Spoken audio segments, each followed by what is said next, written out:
বন্ধু বান্ধব আছে আমার, তারা হচ্ছে গিয়ে ধরেন আমাদের মাঠ আছে এখানে, আড্ডা দিবে, আমাকে ফোন দিবে আসার জন্য। এখন আমি যদি বলি ব্যস্ত, তখন বলবে কিসের এত ব্যস্ততা। আমি এখন বলতে তো পারি না ক্লাস নিচ্ছি, কারণ রাত 9টার দিকে তো ক্লাস নেওয়া যায় না।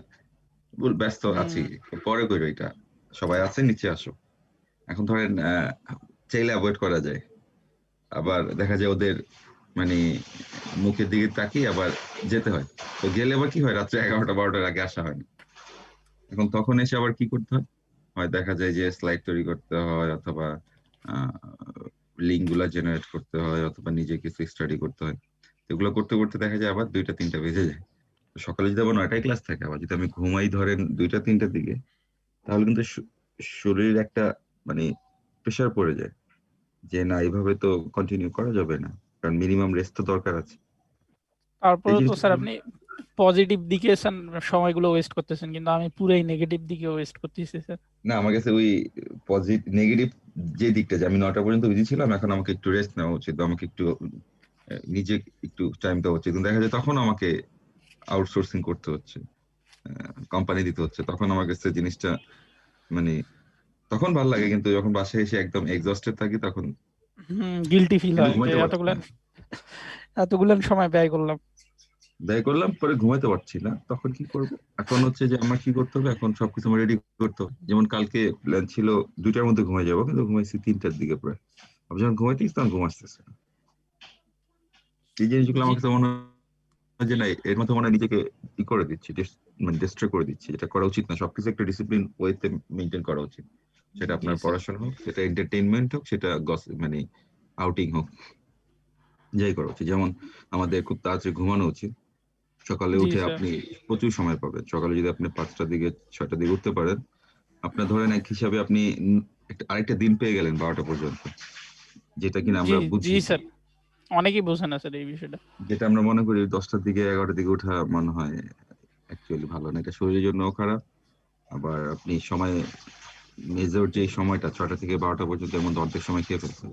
আর 10টা দিকে যখন উঠবেন, তখন দেখবেন আপনি ওই নাস্তা করার জন্য, এই করার জন্য আপনার 11টা 12টা বেজে গেছে। জি স্যার। আমি এই স্যার জিনিসগুলো অনেকগুলো অ্যাপ্লিকেশন করছি মানে সরকারি জবের জন্য, কিন্তু স্যার মানে পড়ি না স্যার, একদমই পড়ি না, এরকম অবস্থা। করতে হবে আপনাদের। কি ওই কিছু মানে ভালো একটা সার্কুলার মনে আছে না, ওই স্কুলের 32,000 কি একটা না জিনিস না সার্কুলার? স্যার, আমি স্কুলে অ্যাপ্লিকেশন করি নাই, আমি ডেপুটি অ্যাসিস্ট্যান্ট ডাইরেক্টর অফ ইয়েতে দিছি, বিটিআরসি তে দিছি, মানে বাংলাদেশ টেলিকমিউনিকেশন রেগুলেটরি কমিশন। আপনার কি তারপর অনার্স কমপ্লিট হয়ে গেছে, লিমন? না না স্যার, ডিপ্লোমা। তারপর হচ্ছে ডিপিডিসি তে দিছি, ঢাকা পাওয়ার ডিস্ট্রিবিউশন কোম্পানি। কবে দিলেন? তারপর পিজিসিপি তে দিছি, এখনো রেজাল্ট বের হয় নাই। তার আগে একটা ভাইবা দিছিলাম বিটিসিএল এটা এ। কি জাস্ট এই করছেন, জি স্যার। পরীক্ষা দিয়েছেন নাকি জাস্ট ফর্ম ফিল আপ করছেন? পরীক্ষা দিছি স্যার, ডিপিডিসি তে পরীক্ষা দিয়েছি। কবে দিয়েছেন?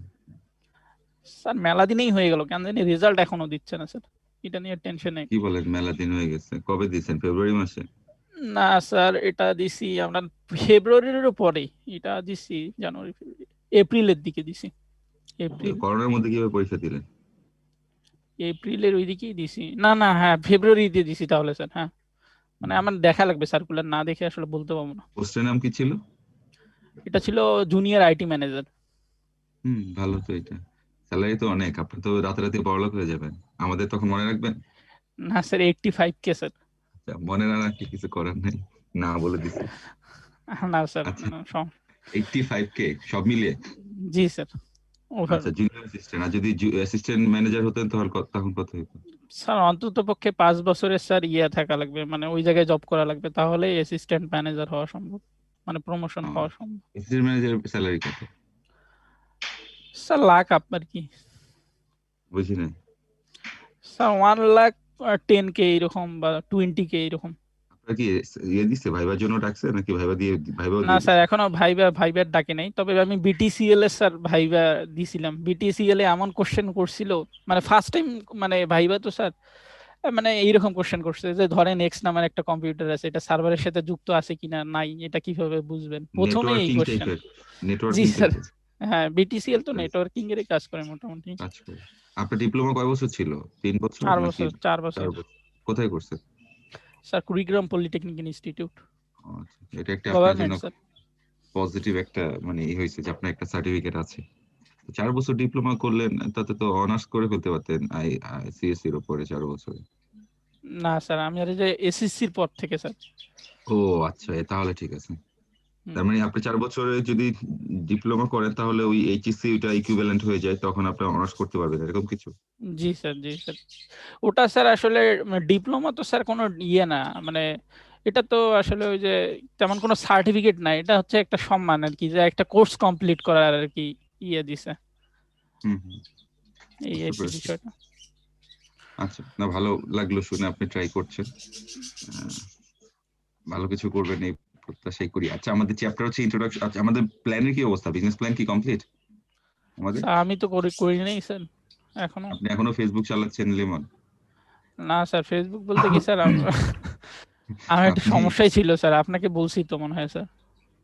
হ্যাঁ বলছেন মনে হয়, কিন্তু মানে তবে সমস্যা হ্যাঁ সলভ হয় না সুস্থ এখন? হয়েছি স্যার, হ্যাঁ সুস্থ হয়েছি, কিন্তু মানে দুই দুই দিন থেকে ওইভাবে, আর আমার স্যার কম্পিউটারও নষ্ট হয়ে গেছে স্যার গত পরশু দিন।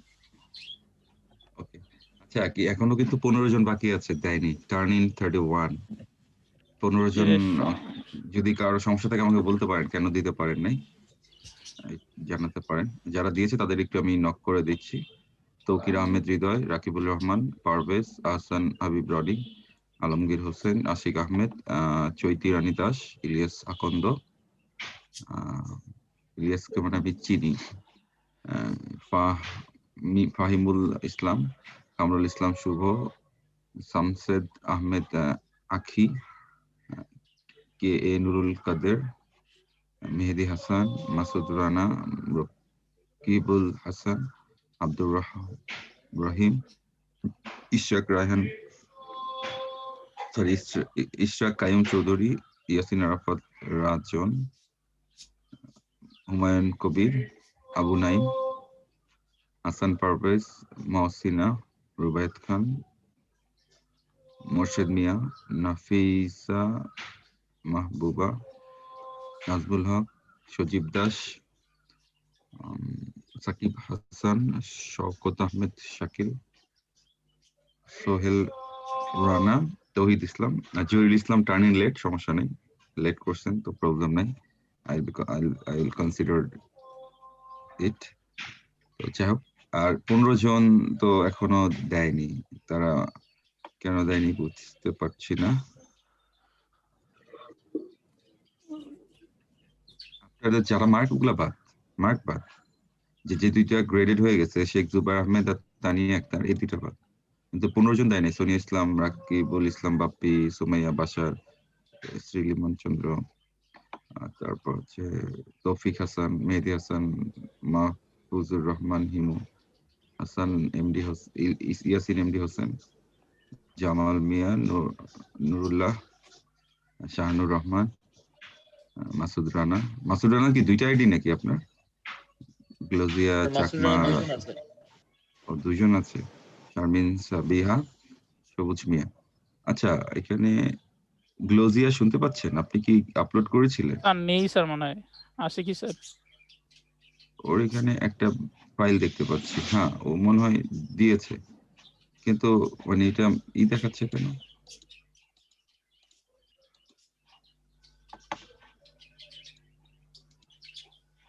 আচ্ছা, ও সোনিয়া। হ্যালো, আসসালামু আলাইকুম স্যার। হ্যালো জি, বলেন, শুনতে স্যার, পাচ্ছি। আমি তো জমা দিয়েছি। আপনি তো গত সপ্তাহে তো বললেন যে আপনি আপনার নাম 2টা কি? সোনিয়া? পেয়েছেন। সানিয়া আলম। জি জি জি, এটা মিসিং দেখাচ্ছে। তো আমি পেয়েছি, এটাও আছে। আচ্ছা, থ্যাংক ইউ স্যার। আচ্ছা, এটা মিসিং দেখাচ্ছে, কিন্তু মিসিং এ আপলোড হয়ে আছে, সমস্যা নেই। কিন্তু অ্যাটাচমেন্টে আছে, আর ওই গ্লোজিয়ারটাও অ্যাটাচমেন্টে আছে, কিন্তু বাকি কারোটা নাই যাদের নাম বলছে আপনারা। এটা কিন্তু মার্কস আছে আপনার। I G think sir. It's consist of 10 marks. তো এটা কিন্তু মানে আপনারা যদি 30-র মধ্যে আপনাদের 30 হচ্ছে ইন কোর্স 30-র মধ্যে আপনাদের সিনিয়র ভাইরা কিন্তু এমনও আছে, বোনেরা 25+ পেয়েছে। আপনাদের সেই জিনিসটা একটু মাথায় রাখা উচিত, যাতে এখানে যদি নিয়ার অ্যাবাউট 20 বা 25-এর মতো থাকে, তো এখানে 70-র মধ্যে 50 পাওয়া খুব একটা টাফ না, তাহলে কিন্তু ভালো একটা রেজাল্ট এসে পড়ে। হ্যালো হ্যালো স্যার, আসসালামু আলাইকুম। ওয়ালাইকুম আসসালাম। হ্যালো স্যার যাদের নাম জি বললেন এদের হচ্ছে জমা দেওয়া হয়নি এরকম? জি জি, এদের জমা দেওয়া হয়নি। স্যার আমি তো স্যার জমা দিয়েছি অলরেডি। আচ্ছা, নামটা বলেন আপনি। Sir MD Abdur Rahim. আব্দুর রহিম, আমি কি আব্দুর রহিমের নামও বলেছিলাম? জি স্যার বলছেন। জি, আব্দুর রহিম। ওকে, একটু লাইনে থাকেন, আমি এখনই আমি দেখতেছি এটা। আব্দুর রহিমের নাম মনে হয় না উম, আমি এখানে তিনটা স্লটের নাম বলছি। দুজনের গ্রেড দিয়ে দিছি, আর যারা জমা দিয়েছে তাদের নামও বলছি, আর যারা জমা দেয়নি, যেমন ধরেন রাকিবুল ইসলাম, তারপর সুমাইয়া বাশির, শ্রী লিমন চন্দ্র, তৌফিক হাসান, মেহেদী হাসান, মাহফুজুর রহমান হিমু, ইয়াসিন এমডি হোসেন, জামাল মিয়া, নুরুল্লাহ, শাহনুর রহমান, মাসুদ রানা, সবুজ মিয়া, শারমিন সাবিহা। আপনার নাম তো এখন বলি না এই জায়গায়। আপনার নাম তাহলে আগেরটা বলেছে যে জমা দিয়েছেন। আর এখানে গ্লোজিয়া আর হচ্ছে আপনার ওই সোনিয়ারটা এখানে আনফরচুনেটলি এসে পড়ছে। আমি মার্কস দিয়ে দিলে তখন এটা ঠিক হয়ে যাবে। ঠিক আছে, যখন মার্কস অ্যাড করবো তখন এটা নর্মাল হয়ে যাবে, জি ক্রেডিট। স্যার ঠিক আছে স্যার, ওকে। আর আপনারটা হচ্ছে, আপনারটা এখানে নেই, আপনারটা আগে ছিল। তাহলে এদের 15 জন যদি জমা না দেন, এটা কিন্তু আপনাদের জন্য একটা প্রবলেম হয়ে যাবে। আমি চাই না আপনারা মার্কস কম পেয়ে স্যার থাকেন, আমি কিন্তু আমার আজকালের মধ্যেই দিয়ে দেবো স্যার, কারণ আমার সমস্যা ছিল, আপনাকে বলেছিলাম স্যার। কিন্তু আমি কিন্তু না লিমন না সমস্যার কারণে এক সপ্তাহ না বাড়াই হলে, দিচ্ছি কিন্তু। জি স্যার জি স্যার, না হলে আমি স্যার সময় নিতাম না স্যার, কারণ আমি কখনোই এখন এরকম আপনারা গাফিলাতি হয় না স্যার। যেটা করবেন যে ওই মঙ্গলবারের মধ্যে সাবমিট করে দিবেন। আমি মঙ্গলবার পর থেকে মার্কস সব ডিসক্লোজ করে দিব। ঠিক জি আছে, স্যার তখন জি স্যার মানে মঙ্গলবারের মধ্যে না করলে তখন আর মার্কসটা অ্যাড হবে না, প্রবলেম পড়ে যাবে। জি 10 স্যার মার্কস তো খুব সেন্সিটিভ, তো এই জি মার্কসটা অবহেলা করা যাবে না। ওকে, আচ্ছা, আমরা তাহলে আমাদের টপিকে এসে পড়ি। টপিক হচ্ছে আমাদের আজকে, আমি যে চ্যাপ্টারটা পড়াচ্ছি এটা তো আপলোড করে দিছি আপনাদের নাকি? দিয়েছেন যেটা স্যার। আপলোড করা হয়েছে, ইন্ট্রোডাকশন টু ফাইন্যান্স। এটা ভালো একটা চ্যাপ্টার। ফাইন্যান্স নিয়ে আমি কথা বলতেছিলাম গত ক্লাসে, তার আগের ক্লাসে। এখন হ্যালো হচ্ছে স্যার। আমাদের, জি বলে স্যার এই যারা যে এই অ্যাসাইনমেন্ট জমা দিচ্ছে তাদের কি ওইটা উপস্থাপন করতে হবে নাকি এমনিতেই মার্ক দিবেন দেখি? যেটা জমা দিয়েছে ওইটা তো আপনার বিজনেস প্ল্যান, ঠিক আছে? এখন বিজনেস প্ল্যান আপনি, আমাদের তো 5 মার্কস হচ্ছে কি বলে এটা, অ্যাটেন্ডেন্স। আর হচ্ছে আমাদের 15 মার্কস হচ্ছে আপনার কি বলে অ্যাসাইনমেন্ট, ঠিক আছে? Sorry, 15 marks mid term.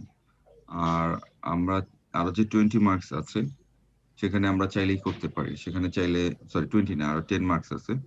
সেই 10 মার্কসটা আমরা 5 মার্কস হচ্ছে বিজনেস প্ল্যান, আর 5 মার্কস অথবা কোনো একটা চ্যাপ্টার। সেটা হচ্ছে এমন হতে পারে, আপনাদের গ্রুপ করতে বলছিলাম। লিমন লিমন লিমন মনে করেছিলেন, লিমন গ্রুপ জি স্যার, গ্রুপ আছে স্যার। আমাকে মেইল করেছিলেন। না স্যার, এখনো মেইল করা হয়নি স্যার। আচ্ছা, গ্রুপটা আপনাদের মতো করেই কতজন করে জানি করার কথা ছিল? 5 জন না 6 জন? স্যার 6 জন। 6 জন করে কারণ গ্রুপ স্যার, করবেন। আমি যে স্যার টপিকগুলো পড়াচ্ছি আমাদের এই অনেক মানে ক্লাসমেট নিয়মিত থাকে না স্যার, তখন দেখা যায় গ্রুপে শর্ট পড়ে যায়। 6 জনের দেখা যায় জায়গায় দেখা যায় যে 3 জন বা 4 জন এরকমও থাকতে পারে। যেমন আজকে এখানে 23 আছে। এখন জি স্যার। নিয়মিত কিছু কিছু ক্ষেত্রে তো থাকতে হবে। আমি হয়তো অ্যাটেন্ডেন্সে কিছুটা কনসিডার করতে পারি, কারণ হচ্ছে যে আপনাদের নেট কানেকশনের প্রবলেম থাকতে পারে, আপনাদের ল্যাপটপ বা মোবাইলে সমস্যা থাকতে পারে, কিন্তু হুম, কিছু স্পেশাল মোমেন্ট, যেমন ধরেন একটা এমসিকিউ, একটা ধরেন বিজনেস প্ল্যান, একটা ধরেন প্রেজেন্টেশন, এগুলো তো একটা ক্রুশিয়াল জি মোমেন্ট। স্যার জি স্যার ম্যানেজ করা উচিত। জি স্যার। যদিও কষ্ট হয়ে যায় কারোর জন্য, কিন্তু ম্যানেজ করা উচিত সামহাউ। যে বন্ধুর বাসায় চলে যাওয়া, বা ধরেন কোথাও দরকার হলে কমার্শিয়াল কোনো স্পেসে চলে যাওয়া, যে আমি সাইবার ক্যাফে মনে বলে এগুলো, জি স্যার, সেখানে চলে সাইবার ক্যাফে গিয়ে স্যার। গিয়ে কাজটা স্যার, করা। হ্যাঁ বলেন। আসসালামু আলাইকুম স্যার। স্যার ওই যে ক্লাস টেস্টের বিষয়টা ছিল, দুইটা তো হয়েছিল, আমি তো একটা দিয়েছিলাম, পরে তো ওইটা কিভাবে কি হলো সেকেন্ডটা? সেকেন্ডটা কি আপনি অ্যাবসেন্ট ছিলেন? জি স্যার, পরবর্তীতে আইডি গুলো দিতে বলছিলেন লিমন ভাইকে, পরে কি হ্যাঁ, হইলো ওইটা? স্যার আমি লিমনকে দিয়েছিলাম স্যার। আচ্ছা, কয়জন আপনাকেও আছে লিমন? দিয়েছিলাম এরকম কয়জন আছে? স্যার। 7 জন মনে হয় স্যার। আচ্ছা, 7 জন আছে তো। মানে সেই সময় 7 জন ছিল, এখন বাড়তেও পারে কারণ আচ্ছা, 2-1 জন নতুন আসছে। ঠিক আছে, ইটস ওকে। তো যে 7 জন বা লিস্টটা আমাকে ই করবেন, ওই মঙ্গলবার দিন যখন আপনি মঙ্গলবারের মধ্যে বিজনেস প্ল্যান সাবমিট করে দিবেন, তো আপনারা যারা বাকি আছেন তখন ওই জি স্যার, লিস্টটাও আজকে দিবেন, আবার না হয় লিস্টটা আমি করব এখন স্যার, সমস্যা ওই নেই। লিস্টটাও আপনাকে দিবেন, আগেও দিয়েছিলাম স্যার, কিন্তু ওই যে পূজা টুজা অনেক কাহিনী গেল তো হতে স্যার। পারে। হ্যাঁ, আচ্ছা, ওই লিস্টটা আপলোড করে দিন। আমাদের ওই সবচেয়ে ভালো হচ্ছে কি, ওই যে আমাদের যে ইয়াটা ক্লাসরুমটা, এটাই আমাদের একটা মানে ভ্যালিড জায়গা, এখানে আমরা সবকিছু রেকর্ড রাখতে পারি। তো জি এখন স্যার। এখানে আপলোড করে দিন ওই লিস্টটা। আমি তাহলে শুক্রবার দিন আপনাদের ক্লাস, তো এখন থেকে রেগুলার শুক্রবার ক্লাস হবে। শুক্রবার ক্লাস নেওয়ার পরে আমি করব, আমি আপনাদের যারা কিনা ছিলেন তাদের পরীক্ষাটা নিয়ে নিব, ঠিক আছে? জি স্যার। আর চ্যাপ্টার কোনটা ছিল তাহলে, কোন চ্যাপ্টারের উপর? স্যার আমার কথা স্যার শেষ হয়নি স্যার।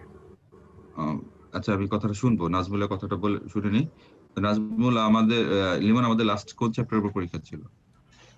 স্যার সেকেন্ড চ্যাপ্টারটা স্যার এখন তো মানে স্যার দেখে আপনাকে বলবো এখন স্যার, শীট দেখে বলবো এখন স্যার। আমার মতো আপনার অবস্থা হয়ে গেছে।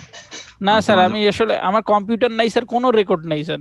মানে আমার কম্পিউটারটা নষ্ট হয়ে গেছে গত পরশু দিন। অনেকেই আমাকে অনেক কিছু জিজ্ঞেস করে, কিছু বলতে পারি না স্যার।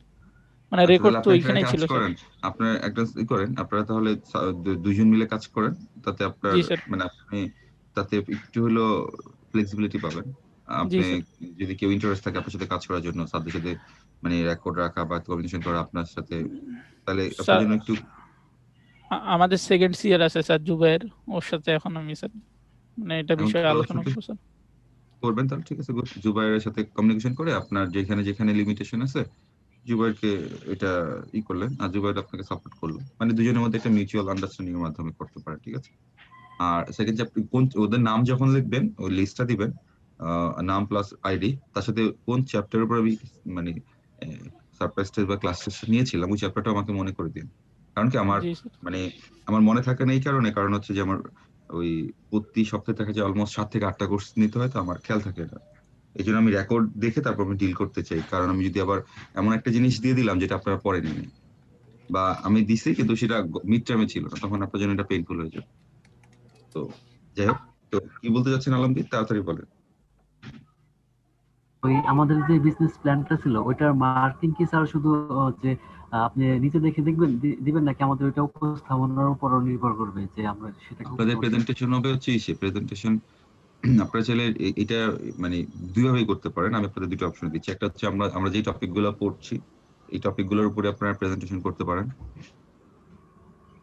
আচ্ছা, আমি তো এইটা বলিনি, আমরা যে বিজনেস প্ল্যানটা সাবমিট করছি তো ওইটা তো 10 মার্কস, তো ওই 10 মার্কসটা কিভাবে দিবেন? ওটা কি আমাদেরকে উপস্থাপনা করতে হবে যে আমাদের বিজনেস প্ল্যানটা কি, আপনি আমাদের কোশ্চেন করবেন যেভাবে জুবাইরকে বলছিলেন অথবা তানিয়াকে বলছিলেন আগের ক্লাসে, ওইভাবে কি আমাদের করতে হবে, নাকি শুধু আমরা সাবমিট করতে হয়ে গেছে এখন ওইটা আপনি না, আমি ধরবো ওইটা, আমি ধরবো আপনাদেরকে, আমি আপনাদের ইন্ডিভিজুয়াল ভাবে ইন্ডিভিজুয়াল ভাবে আজ করবো, কিন্তু ওইটা আজকে না।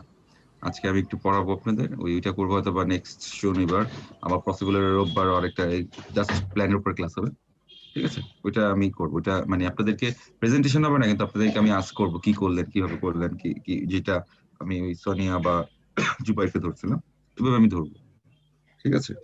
ওইটা আমি করবো, কিন্তু আপনাদের প্রেজেন্টেশন যেটা হবে এটা কনভার্ট হয়ে 5 হয়ে যাবে, আর প্রেজেন্টেশন হবে 5, 10 অ্যাটেন্ডেন্স 5, 15 আর হচ্ছে ক্লাস টেস্ট 15, টোটাল হবে আপনাদের 30 মার্কস, ঠিক আছে? 30 মার্কের sir. Sir hello sir. Sir আপনি বললেন যে নেক্সট ক্লাসে আমাদেরকে কোশ্চেন করবেন, কিন্তু আপনি বললেন যে আমাদের মার্কিং গুলো করবেন মঙ্গলবারের পর। তাহলে তো স্যার আগে মার্কিং করার পর যদি আমাদের কোশ্চেন করেন পরে এটা কন্ট্রাডিক্টরি হয়ে যায়। তো এখন আমি যদি বলি যে আপনাদের আজকে আমি পড়াবো, তাহলে মঙ্গলবার দিনকে আমি আর মার্কিং করবো বলেন? আমি কি সেটা করতে পারি? তার মানে আমি যখন প্ল্যান করলাম যে আজকে না ধরে আজকে আমি পড়াবো, তার মানে মঙ্গলবারের কথাটাও এটা আপডেটেড হয়ে যাবে, তাহলে এটা নেক্সট মঙ্গলবার পড়ে যাবে, বা এটাই পড়ে যাবে নেক্সট রোববার পড়ে যাবে, বা আফটার আপনাদের কোশ্চেন অ্যান্সারিং করে তারপর হচ্ছে আমি মার্কস দেবো, ইনস্ট্যান্টও দিতে পারি, ঠিক আছে? ওকে, এটা তো হচ্ছে এখন যদি এরকম হতো যে না আমি নিজে থেকে দিয়ে দিচ্ছি আপনাদের করবেন, তখন মঙ্গলবারই আমি সব দিয়ে দিতাম, কিন্তু এখন আপনাদের মতামত বা ইয়েটা নেওয়া উচিত যে কিভাবে কি করলেন, কেন করলেন, তাতে বুঝতে পারবো যে আপনি কতটুকু মানে মানে ই করছেন, এফোর্ট দিচ্ছেন ওইটা। তাহলে মার্ক প্রিন্টার মঙ্গলবার হবে না, মার্কিংটা হবে ওই দিন বা তারপরের দিন, ওকে? আর হচ্ছে এই করবো আমরা ওই যেটা বলে যে আমরা প্রেজেন্টেশন হচ্ছে আমরা যে টপিক গুলো পড়ছি, এই যে আজকে এটা 5th চ্যাপ্টার, 5th এর পর 6, 7, 7টা চ্যাপ্টার থাকতে পারে নিয়ার অ্যাবাউট। আমি আর একটু চেক করে দেখি কটা চ্যাপ্টার হতে পারে। এরকম হতে পারে 7টা থেকে 8টা চ্যাপ্টার। তো আপনাদের লটারির মাধ্যমে, আমি আপনাদের নর্মাল ভাবে দিব না, মানে আমি নিজে লটারি করে আপনারা যে কোনো চ্যাপ্টার পেতে পারেন, ওই চ্যাপ্টারের উপরে আপনারা প্রেজেন্টেশন করবেন। তাতে আপনাদের দুইটা জিনিস ভালো হবে। একটা হচ্ছে যা পড়ছেন সেগুলো একবার আবার প্রেজেন্টেশনের মাধ্যমে আরেকবার রিভাইজ দেওয়া হবে, এবং আরেকটা প্লাস পয়েন্ট হবে যে আপনি যখন বলবেন অন্যরা এটা শুনলে ওদের আরেকবার জানা হয়ে যাবে। আর আমার এখানে যে ইনফরমেশন আছে সেগুলো নিতে পারেন, আরো কিছু ইনফরমেশন বাড়াতে পারেন, মানে আপনার নলেজটাকে এক্সপ্যান্ড করার জন্য, এটাকে আরো বেশি এনলার্জ করার জন্য সেটাও করতে পারেন, আরো নতুন কিছু দিতে পারেন। সেভাবে আপনারা এক্সপ্রেস করবেন নিজেদের। তাতে কি হবে, আপনাদের চ্যাপ্টার গুলো আইডিয়া হয়ে যাবে, আপনারা যে চ্যাপ্টারটা পাবেন সেটা আরো বেশি ভালো মতো পড়তে পারবেন। যারা প্রেজেন্ট করবে তাদের সাথেও আপনি করতে পারবেন, তাদের কথা শুনে আপনি কিছু বুঝতে পারবেন, আর তাদের সাথে মানে প্রেজেন্টেশন শেষে একটা কোশ্চেন অ্যান্সারিং সেশন থাকবে, আপনি ওইটা দিয়েই করতে পারবেন।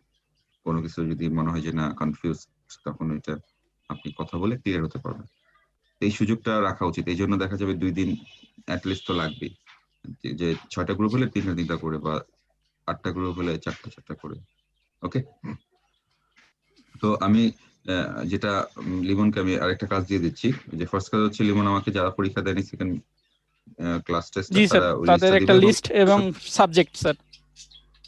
রাইট। আর সেকেন্ড হচ্ছে যে ওই মঙ্গলবারের মধ্যে রেস্ট অফ দা যারা মিসিং আছে অবশ্যই দিবেন, তারপর আর এটাই করা হবে না, কনসিডার করা হবে না। থার্ড হচ্ছে লিমন, আপনাদের গ্রুপ লিস্ট আমাকে দিয়ে দিবেন, ঠিক আছে? জি স্যার। গ্রুপ লিস্টটা প্রিপেয়ার করে মঙ্গলবারের মধ্যে, মানে একদম ধরেন বিকালের মধ্যে যেভাবে সম্ভব, যারা নাই তারা নাই, কিছু করার নেই, যারা আছে তাদের মধ্যে গ্রুপ করে নিতে পারেন আপনাদের যেভাবে মিউচুয়ালি আপনারা আন্ডারস্ট্যান্ড বুঝে। আর আরেকটা জিনিস মাথায় রাখবেন, যদি কেউ এমন হয় যে সে আসলে মানে অতটা আপনাদের সাথে ফ্যামিলিয়ার না, কিন্তু সে চাচ্ছে কোনো গ্রুপে, তখন তাদেরকে একটু আপনার দেখা উচিত। জি স্যার, আমরা অবশ্যই স্যার কনসিডার করব স্যার। রিজিড হয়ে যাওয়া, যেমন আমি যেগুলো ফেস করতাম ইউনিভার্সিটিতে, যে মানে গ্রুপ, মানে আমি যেটা ভাবতাম যে গ্রুপ মানে যে এই আমি একটা গ্রুপ ফর্ম করছি আমি নিজে থেকেই, কিন্তু আমি অন্য গ্রুপে গেলে অনেকে দেখা যেত একটু ডিস্টেন্স তৈরি করতো। কিন্তু না স্যার, আমরা স্যার এই বিষয়ে স্যার অনেকটাই স্যার মানবিক স্যার আর কি। না, আপনার মানবিক মানে আপনাদের কোয়ালিটি ভালো। তো ডিসটেন্স কি, দেখা যায় তারা নিজেরাই স্টাডি করবে কিন্তু অন্য কাউকে ডাক দিবে না। দেখতে স্যার প্রত্যেকটা ভার্সিটিতে এরকম পাবলিক থাকে স্যার। এমন ভাবে স্টাডি করতো মনে হচ্ছে যে আজকে তারা মাস্টার্স বা অনার্স পাস করে ফেলবে। স্যার এগুলা রিজিড টাইপের। কিন্তু আমি প্রথম একটা বছর একটু সাফারিং করতে হচ্ছে আমাকে, একটা বছর পর আমাকে কি করতেছে আমার ফ্রন্টে, মানে আমি আস্তে আস্তে আপগ্রেডেড হচ্ছিলাম। সেকেন্ড 2 বছর পরে পুরো এখন সবাই আমাকে গ্রুপে ডাকে, আমাকে তার প্রেজেন্টেশন গ্রুপে নিতে সবাই আমাকে করে, আমাকে ওয়ান কাইন্ড অফ টাচ করে, সবাই আমাকে মানে ইম্পর্টেন্স দেয়। ওইটা হচ্ছে আমার রেজাল্টের কারণে। আমি তখন বুঝতে পারছি যে আমার রেজাল্টের কারণে সবাই আমাকে হয়তো এখন একটা প্লেস দিচ্ছে বা কি দিচ্ছে। তো আমি ওগুলো অতটাই করতাম, আমার মতো থাকতাম।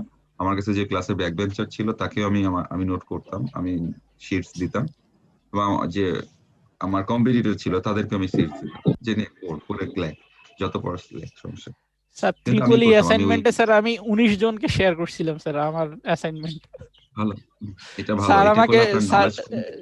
স্যার আমাকে ডাইরেক্ট বলছে যে তুমি এটা তো চুরি চামারি করছো, রেজাউনুস স্যার খুব রাগ করছে আমার উপর। আচ্ছা বলছি স্যার কি আপনি যেভাবে দিবেন দেওয়ার একটা সিস্টেম আছে, যে আপনি কনসেপ্টটা দাঁড় করাই দিলেন, আপনি সিস্টেমটা বলে দিলেন, ওরা যেন কিছু ইনোভেটিভ বের করতে পারে।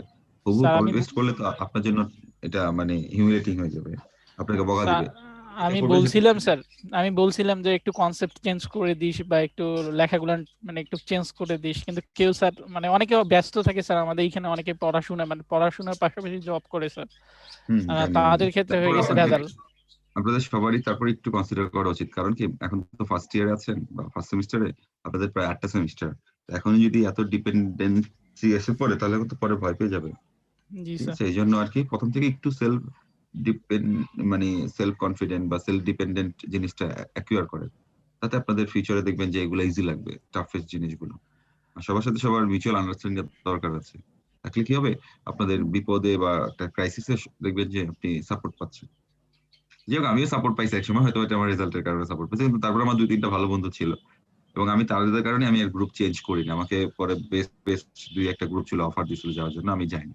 আমি আমার বন্ধুদের সাথেই ছিলাম, কিন্তু তাদের সাথে আমি পড়াশোনা করতাম হয়তো বা গ্রুপ স্টাডি করতাম, কিন্তু আমার যে কোর যে বেসমেন্টটা ছিল সেটাই রাখছি, চেঞ্জ করিনি, কারণ মির্জাপুর হতে যাবে না, ঠিক না? এটা প্রবলেম। জি স্যার। যাক, তো এখন আপনারা যেটা করবেন সেটা হচ্ছে গ্রুপ লিস্টটা করার সময় যারা কিনা একদম একটু উইক হতে পারে বা যারা কিনা একটু ইন্ট্রোভার্ট তাদেরকে একটু কনসিডার করবেন। আর যারা কিনা একটু নিজেদেরকে করেন একটু মানে ইন্ট্রোভার্ট টাইপের রাখেন তারাও একটু এক্সপোজ হওয়ার চেষ্টা করবেন, কারণ পৃথিবীতে তো এক্সপোজারের উপর ডিপেন্ড করে। তো আপনার কথা জি বলতে স্যার। হবে, আপনি কথা না বললে আপনাকে কেউ চিনবে না, বুঝবে না, আপনি হারাই যেতে পারেন বা আড়ালে থাকতে পারেন। কথা বলা মানে যে আপনি এগ্রেসিভ হয়ে যাবেন বা আপনি বাচাল হয়ে যাবেন তা না, টকেটিভ না। আপনি আপনার যতটুকু প্রয়োজন পড়াশোনার জন্য বা বিজনেসের জন্য বা চাকরির জন্য ততটুকু আপনাকে ভয়েস রেজ করতে হবে, সেটা ছেলে মেয়ে সবার জন্য। না হলে দেখবেন যে আপনার সামনে থেকে আপনার জিনিসপত্র নিয়ে চলে গেছে, আপনি টেরও পাবেন। ওকে, তো এরকম হয় মাঝে মাঝে। তো ফাইন্যান্স সম্পর্কে মনে হয় আমি ডেফিনেশন দিয়ে ফেলছি, রাইট? আমি কতটুকু পড়াইছিলাম এখানে লিমা এই চ্যাপ্টারে, নাকি পড়াইনি? স্যার পড়ানো হয় নাই স্যার, কাল গত ক্লাসে আপনি স্যার ওই যে মার্কিং করছিলেন, দুই একটা ইয়ে দেখছিলেন। মানে আমি মার্কিং করেছিলাম না, তার মানে এই চ্যাপ্টারটা শুরু করবো আমি, রাইট? জি স্যার, জি স্যার, শুরু করবেন স্যার। আচ্ছা, ফাইন্যান্সটা হচ্ছে যে আমি যেটা বলেছিলাম, ফাইন্যান্সটা আমাদের সব জায়গায় ইম্পর্টেন্ট, আমাদের পার্সোনাল, আমাদের ধরেন কর্পোরেট লাইফ বা আমাদের বিজনেস সব জায়গায়। যে ফাইন্যান্সটা যদি আমি ছোটভাবে চিন্তা করি, যে finance is the process of allocation of the fund. Allocation আবার আসতে পারে যে লাইন টু লাইন জিনিসটাকে বোঝায়। অ্যালোকেট করা মানে হচ্ছে যেটাকে কালেক্ট করা। এখন ফাইন্যান্সটা হচ্ছে যে কালেক্ট করবো ফান্ড। কেন আপনি কালেক্ট করবেন ফান্ড? হচ্ছে গিয়ে বেস্ট সোর্সেস থেকে। যদি একটা বিজনেসে চিন্তা করেন, আপনার ফান্ড লাগবে কেন? বিজনেসে আপনার ক্যাপিটাল লাগবে বিজনেস স্টার্ট আপ করার জন্য, এটা কন্টিনিউ করার জন্য। তো আমাকে বেস্ট সোর্স থেকে কি করতে হবে? ফান্ড কালেক্ট করতে হবে। এখন বেস্ট সোর্স হচ্ছে যে আমার অনেকগুলো সোর্স থাকে। I can go to the share market, or I can go to the bank or non bank financial institution. But আমাকে দেখতে হবে কোন জায়গা থেকে আমি আমার প্রয়োজন মতো এবং কম খরচে ফান্ড পাচ্ছি। এখন কোশ্চেন আসতে পারে, বা খরচ কিসের? খরচ হচ্ছে আপনি যার থেকে টাকাটা নিবেন বা যার থেকে আপনি ফান্ডিং করবেন, তো তাকে তো একটা চার্জ দিতে হবে, সেটা হচ্ছে ওই ফান্ডের খরচ। তো আমি দেখবো যে কোথা থেকে নিলে আমার খরচ সবচেয়ে কম হয়, সেটা এনশিওর করতে হবে। তো বেস্ট সোর্স থেকে কি করতে হবে? আবার ফান্ড অ্যালোকেশন করতে হবে। অ্যালোকেশন মানে ফান্ডটাকে ম্যানেজ করতে হবে, নিতে হবে। নিয়ে কি করবে? এটা বিজনেসে যদি ফান্ড অ্যালোকেশন করার পর রেখে দেয়, তাতে বিজনেসের ক্ষতি। কেন? কারণ এই ফান্ডটা আইডল হয়ে গেল। আইডল মিনস হচ্ছে যেটা অলস ফান্ড হয়ে গেল। তো অলস ফান্ড হলে আপনার প্রফিট আসবে না। এই জন্য আপনাকে এটা অ্যালোকেশন করার পরে এটাকে আপনার করতে হবে, এটাকে আপনার প্রফিটেবল সেক্টরে ইনভেস্ট করতে হবে এবং কন্ট্রোল করতে হবে, অবজার্ভ করতে হবে, মনিটরিং করতে হবে। এই প্রক্রিয়াটা হচ্ছে ফাইন্যান্স। যে আমার বেস্ট সোর্স থেকে ফান্ড কালেক্ট করব, দ্যাট মিনস অ্যালোকেট করব, তারপর এটাকে প্রফিটেবল সেক্টরে ইনভেস্ট করব। ঠিক আছে, এটা মনিটরিং কন্ট্রোল করব, যার প্রধান উদ্দেশ্য হচ্ছে আমার প্রতিষ্ঠানের গোলস এবং অবজেক্টিভ গুলা কি করা, ফুলফিল করা। এটা হচ্ছে ফাইন্যান্স। এখন যদি আপনি পার্সোনাল ভাবে চিন্তা করেন, আপনি চিন্তা করবেন যে আমি আমার ফ্যামিলি মেনটেন করতে হবে, আমার নিজেকে কি করতে হবে, নিজের লাইভলিহুডটাকে এনশিওর করতে হবে, তখন আমার জব করতে হবে। তখন আপনি জব করার সময় চিন্তা করবেন কোন সেক্টরটা আমার জন্য সুইটেবল। যেমন হচ্ছে ধরেন আপনাদের এখানে কয়েকজন আছে যে পাওয়ার সেক্টরকে খুব পছন্দ করেন because of the handsome salary that are paid by the authority. তো এইটা একটা পার্ট। আবার এনভায়রনমেন্ট চিন্তা করেন, অনেকে দেখা যায় না বিসিএস দেওয়ার চিন্তা করছে, অনেকেই নিজে ফার্ম দেওয়ার চিন্তা করছে। তার মানে কি আপনি আপনার মতো করে চিন্তা করছেন যে কোথা থেকে আমার মিনিমাম বা আমার বেস্ট একটা ফান্ড আসবে এবং সেটা আমি আমার ফ্যামিলি সবার জন্য বা আমার জন্য ব্যয় করতে পারবো। এটাও তো আপনার ফাইন্যান্সিং। আপনি যখন দেখবেন যে হিউজ অ্যামাউন্ট, যে আপনার যে পরিমাণ দরকার তাতে যদি আপনি বেশি পরিমাণে স্যালারি পেয়ে যান, আপনি কিন্তু এটা খরচ করবেন। কিভাবে করবেন? আপনি যদি ইন্টেলিজেন্ট হন, আপনি এটা ভালো কাজে খরচ করবেন। আর যদি ধরেন নিজেকে মানে করতে চান, নিজেকে ডিস্ট্রয় করতে চান, তখন আপনি এটা অ্যাবিউজ করবেন। তো যারা ইন্টেলিজেন্ট তারা কি করে, এখান থেকে ফার্দার কোনো ডেভেলপমেন্ট কাজে, কোনো ফ্ল্যাট বা ল্যান্ড বা দেখা যায় তার আত্মীয় স্বজনদের হেল্প করা বা বিভিন্ন কিছু করে, সোশ্যাল ওয়ার্কও করে অনেকেই। তার মানে তার আইডল মানিটাকে সে রাখে না, সে কি করে, তার মিনিমাম নিডসটাকে ফুলফিল করে ফ্যামিলিকে দিয়ে বাকি টাকা সে মানুষের জন্য বা নিজের ফিউচারের জন্য ব্যয় করে। এটা কিন্তু ওয়ান কাইন্ড অফ ফাইন্যান্সিং। এখন ব্যবসার বেলা কি হচ্ছে, মানে ফাইন্যান্সিয়াল প্ল্যান যেটা আমি বললাম, এটা one kind of financial plan করে ফাইন্যান্সিং করে এবং সেটাকে ঠিক মানি করা, তার টার্গেটের অনুযায়ী চালানো। তো বিজনেস ফাইন্যান্স বা নর্মাল ফাইন্যান্স যদি বলি, এটা হচ্ছে যে আমি আমার ফান্ড লাগবে, সেই ফান্ডটা হচ্ছে আমি বেস্ট সোর্স থেকে নিব, তারপর এটা কি করব, প্রফিটেবল সেক্টরে ইনভেস্ট করব। ফাইন্যান্সের কোনো জায়গায় সরকারি প্রতিষ্ঠান ছাড়া অন্য কোনো প্রতিষ্ঠান লস প্রজেক্টের জন্য ফাইন্যান্স করবে এরকম হয় না। এই জন্য কেউ কেউ বলে ফাইন্যান্সের শুরুতে লস নাই, ফাইন্যান্স লস প্রজেক্ট নিয়ে ডিল করে না। কিন্তু লস হতে পারে না, অবশ্যই পারে। World is changing, so everything is uncertain. তো সেখানে আপনার আনএক্সপেক্টেড সিচুয়েশন হতেই পারে। কিন্তু if you are in a first stage to make financial plan, তখন আপনাকে অবশ্যই প্রফিটেবল সেক্টরটাকে কনসিডার করতে হয়। Rather than other sectors. তো এখন এই প্রফিটেবল সেক্টরসটা করে আপনি কি করবেন, আপনি যে ফাইন্যান্সটা ম্যানেজ করছেন সেটা কি করবেন, সেটা হচ্ছে আপনি ইনভেস্ট করবেন।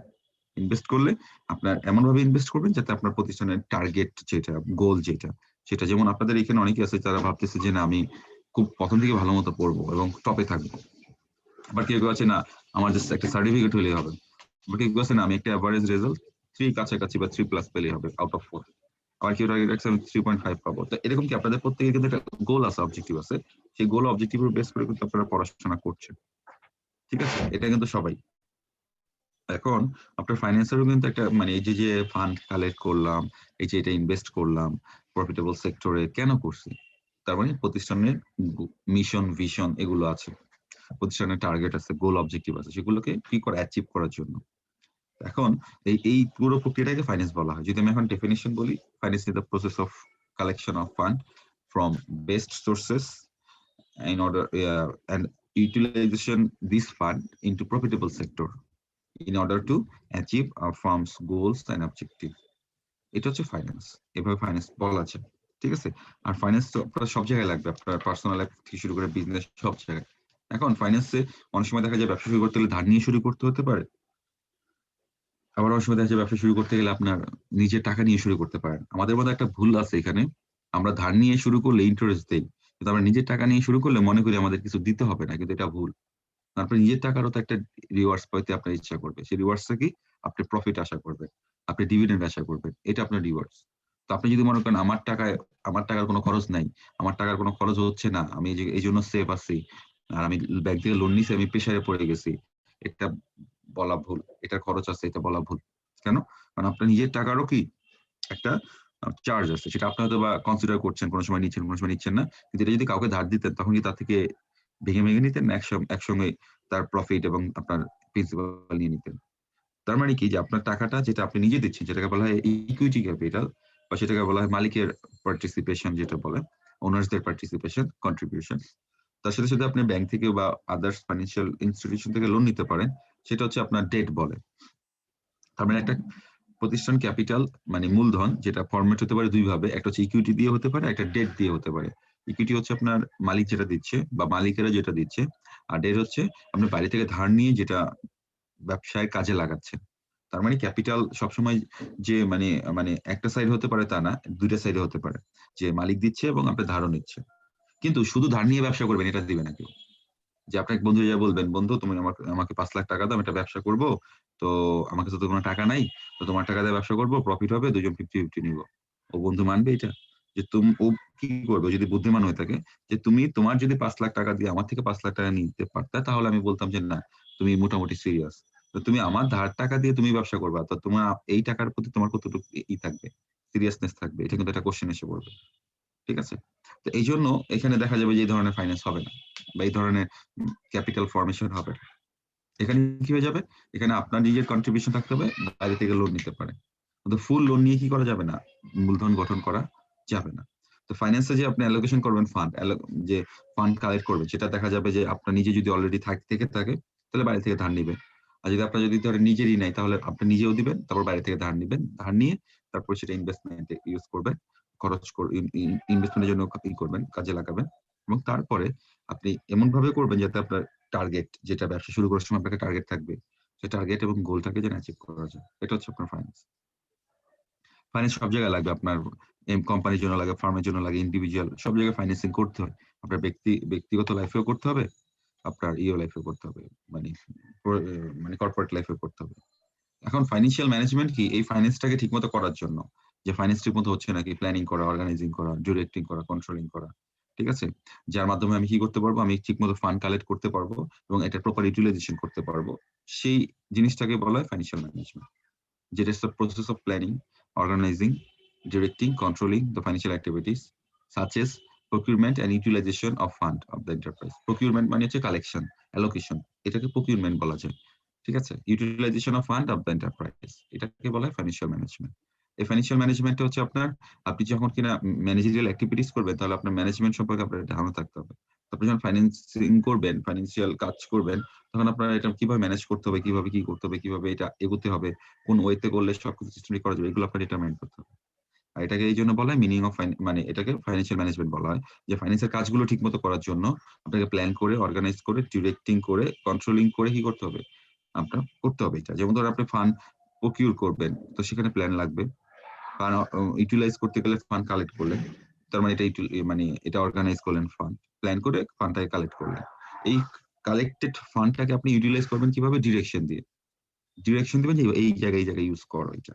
তারপর কন্ট্রোলিং কি, আপনি যেখানে ইউজ করছেন ঠিক মতো হচ্ছে নাকি আপনার প্ল্যান থেকে সেটা সরে যাচ্ছে, সেটা আপনি অবজার্ভ করে কন্ট্রোল করবেন।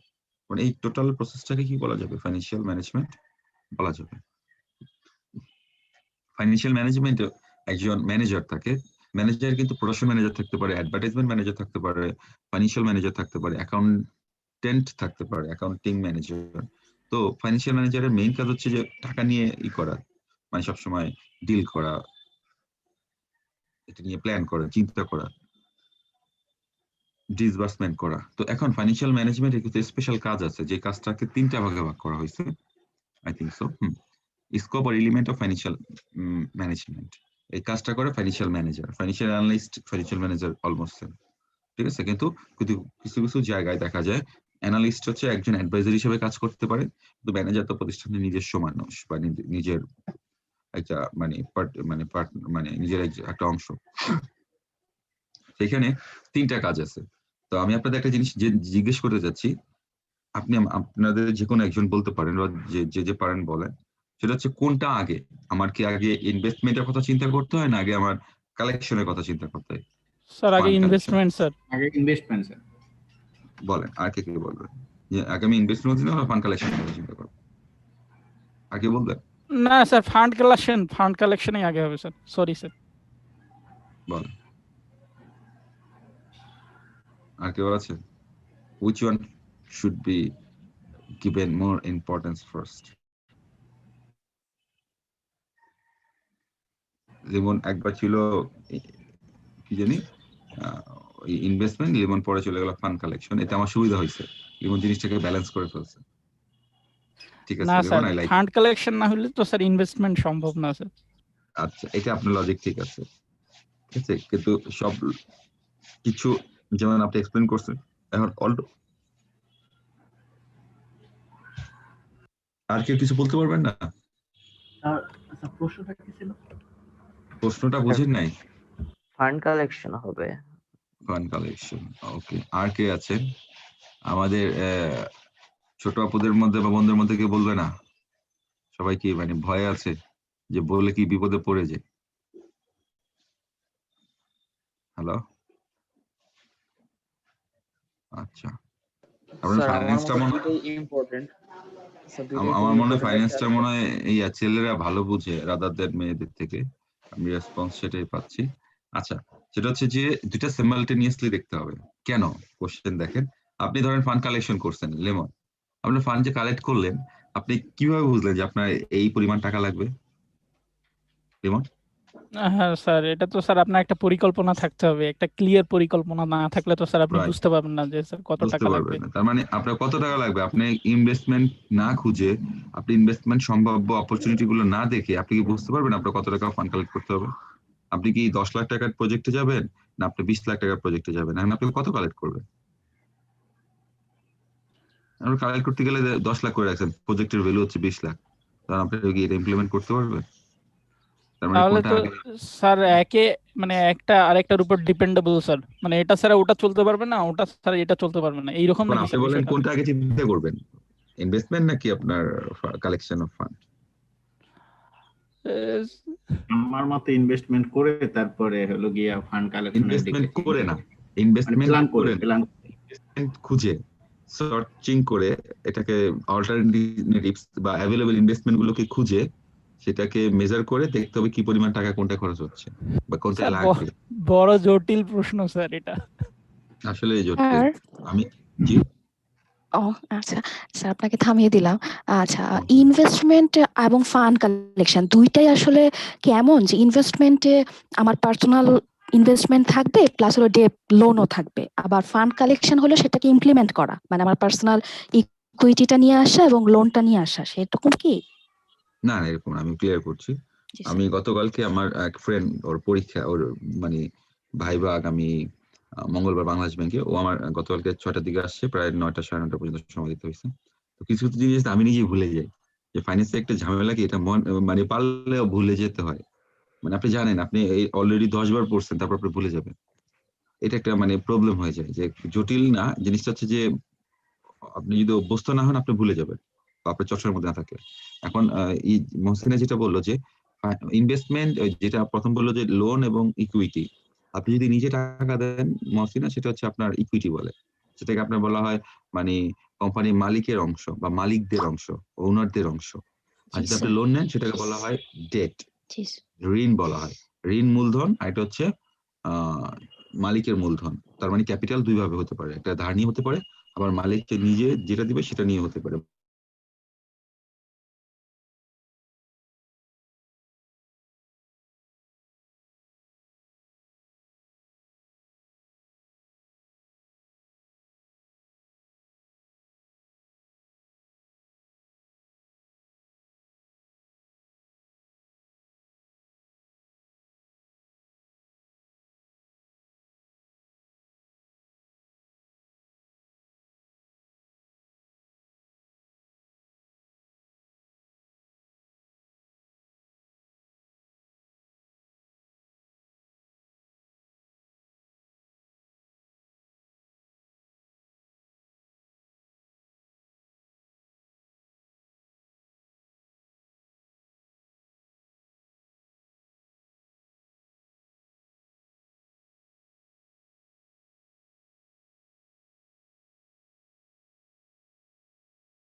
ইনভেস্টমেন্ট হচ্ছে,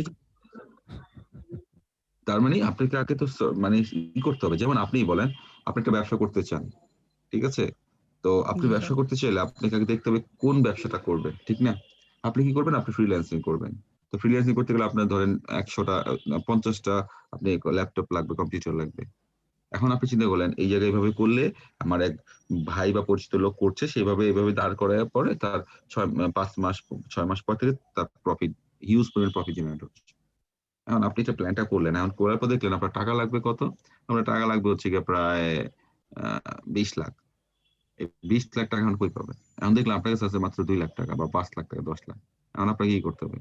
আপনার প্ল্যানটা দেখে সিলেক্ট করে তারপর কি করবেন? কেউ কেউ আছে যেই করে আগে এই টাকা থাকে তারপর প্ল্যান খুঁজে, এরকম হতে পারে।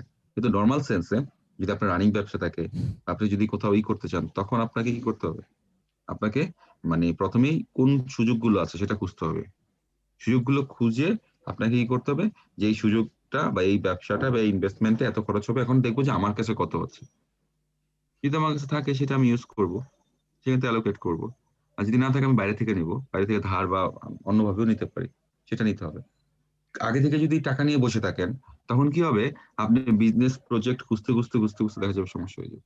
এই জন্য কিছু কিছু সময় এটাকে বলা যায় এটা একসাথেই করা উচিত, দুইটার মধ্যে ব্যালেন্স করে। 1 সেকেন্ড প্লিজ, আমার স্যার ফোন দিচ্ছে, একটু লাগে।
আচ্ছা হ্যালো, যারা পরীক্ষা দেয় নাই মানে গত ক্লাসে দ্বিতীয় পরীক্ষাটা অ্যাটেন্ড করে নাই বিজনেস ক্লাসে, তারা আমাকে একটু যদি লিস্টটা দিতেন মেসেঞ্জার গ্রুপে, একটু লিখে দেন যে রোল গুলান।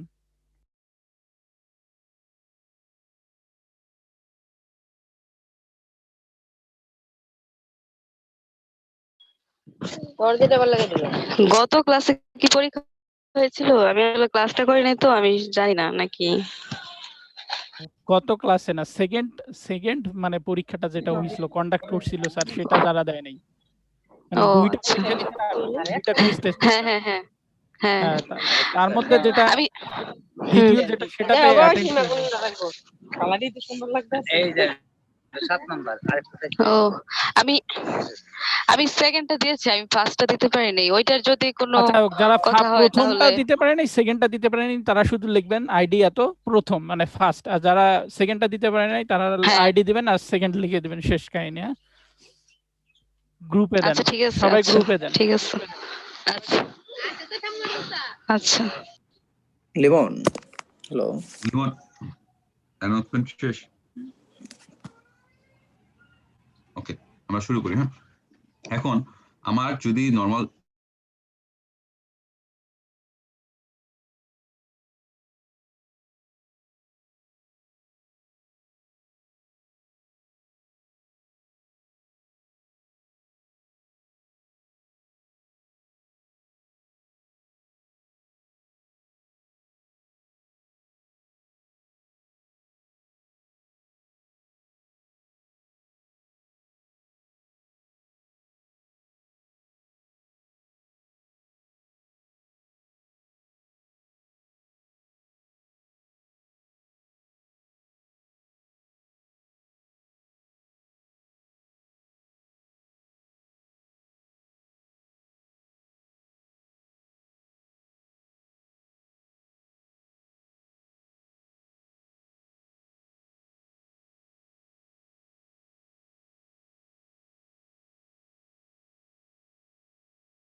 পরীক্ষাও দিতে পারেন নাই, আবার অনেকে আছে ওদেরকে আমরা প্রথমটা মিস সংবর্ধনা করছে। দিব, ঠিক আছে? আমরা ওদেরকে ইউনিভার্সিটি খুললে ফুলেল সংবর্ধনা দিব। আমরা না স্যার, 3 দিন ব্যাপী একটা কি বলে প্রোগ্রামের আয়োজন করব, সেখানে আমরা করব সাংস্কৃতিক, কালচারাল, একাডেমিক, শিক্ষা সফর সবই থাকবে। কি বল স্যার এখন হচ্ছে অনেকে প্রথমটা দিতে পারে নাই, থাকে অনেকে কোথায়? দ্বিতীয়টা দিতে পারে নাই স্যার। মানে এইগুলা পুরো ম্যাসাকার করলে অবস্থা হয় স্যার, বলেন? একটা ম্যাসাকার অবস্থা আপনাদের স্যার। কিন্তু একটা রিস্ক আছে জানেন, কি রিস্ক? সেটা হচ্ছে আপনাদের দুইটা ক্লাস টেস্টকে যোগ করে আবার 2 দিয়ে ভাগ করা হবে। জি তার স্যার, মানে একটা যে এভারেজ একটা বের দিয়ে করবেন মনে স্যার। করবেন যে খুব খুশি যে আমি খুব ভালো পাইছি, সে কিন্তু দেখা যাবে অর্ধেক মার্কস পেয়ে বসে আছে। এই জন্য আচ্ছা, এগুলা মিস করলে লিমনকে তো আপনারা জানাবেন। আপনারা যদি জেনে থাকেন যে লিমন আপনাদের সিয়া, তাহলে ও আমাকে জানাবে। আর আমি যদি বারবার মানে বের করি, এটা তো জিনিসটা এরকম তো করবে না কেউ। তো স্যার এখন কি ডিসিশন নেওয়া যায় স্যার? একজন একটা মিস করছে, মানে একজন সেকেন্ডটা মিস করছে, আর হচ্ছে কেউ দুইটাই মিস করছে স্যার, এদের পরীক্ষা কি স্যার একদিনে নিতে পারবেন স্যার আপনি? সবারই কি? একটা সাইড নেব, যে দুটো মিস করছে জি স্যার। তাদের লিস্টটাও দেন, যে একটা মিস করে তাদের লিস্টটাও দেন, যে ফার্স্ট সেকেন্ড, তারপর আমি ডিসিশন নেব কি করে। আচ্ছা ঠিক স্যার, আছে? ধন্যবাদ স্যার। আমার চিন্তা করতে হবে, আমি হুট করে এটা ডিসিশন দিতে পারবো না। ওকে, আচ্ছা, তারপর হচ্ছে আপনার ইনভেস্টমেন্ট ডিসিশন। এই জন্য দেখেন investment decision include investment in fixed asset called capital budgeting. Investment decision মানে হচ্ছে ফিক্সড অ্যাসেটে ইনভলভ হয়ে যাওয়া। আপনি ধরেন নতুন একটা প্ল্যান কিনলেন, আপনি ধরেন নতুন অ্যাসেট কিনলেন, নতুন করে ইনভেস্টমেন্ট করলেন ব্যবসা বাড়ানোর জন্য। Investment in current asset also part of investment decision called working capital decision. ঠিক আছে? যে আপনার ইনভেস্টমেন্ট ডিসিশনটা নরমালি কি হয়, আপনার ক্যাপিটাল বাজেটিং এ পড়ে যায়, যেখানে আপনাকে ফিক্সড অ্যাসেট কিনতে হয়। কেন ফিক্সড অ্যাসেট কিনতে হয়? আপনি যখন নতুন একটা ইনভেস্টমেন্ট করবেন, সেখানে আপনার ল্যান্ড কেনা বা ইকুইপমেন্ট কেনা বা মেশিনারিজ কেনা, এগুলো হচ্ছে আপনার চলে যাবে হচ্ছে ফিক্সড অ্যাসেট, যেটাকে ক্যাপিটাল বাজেটিং বলা হয়। এবং আপনার বর্তমান যে ব্যবসা আছে, সেই আপনার যে বিজনেস চলতেছে, সেখানেও আপনার মানে ইনভেস্টমেন্ট কিছু করতে হয়, যেটা হচ্ছে ওয়ার্কিং ক্যাপিটাল, যে দৈনন্দিন কাজটা চালানোর জন্য প্রতিষ্ঠানে বা কারেন্ট বিজনেসটা রান করার জন্য কি পরিমাণ টাকা লাগবে, সেটাও আপনাকে চিন্তা করতে হবে।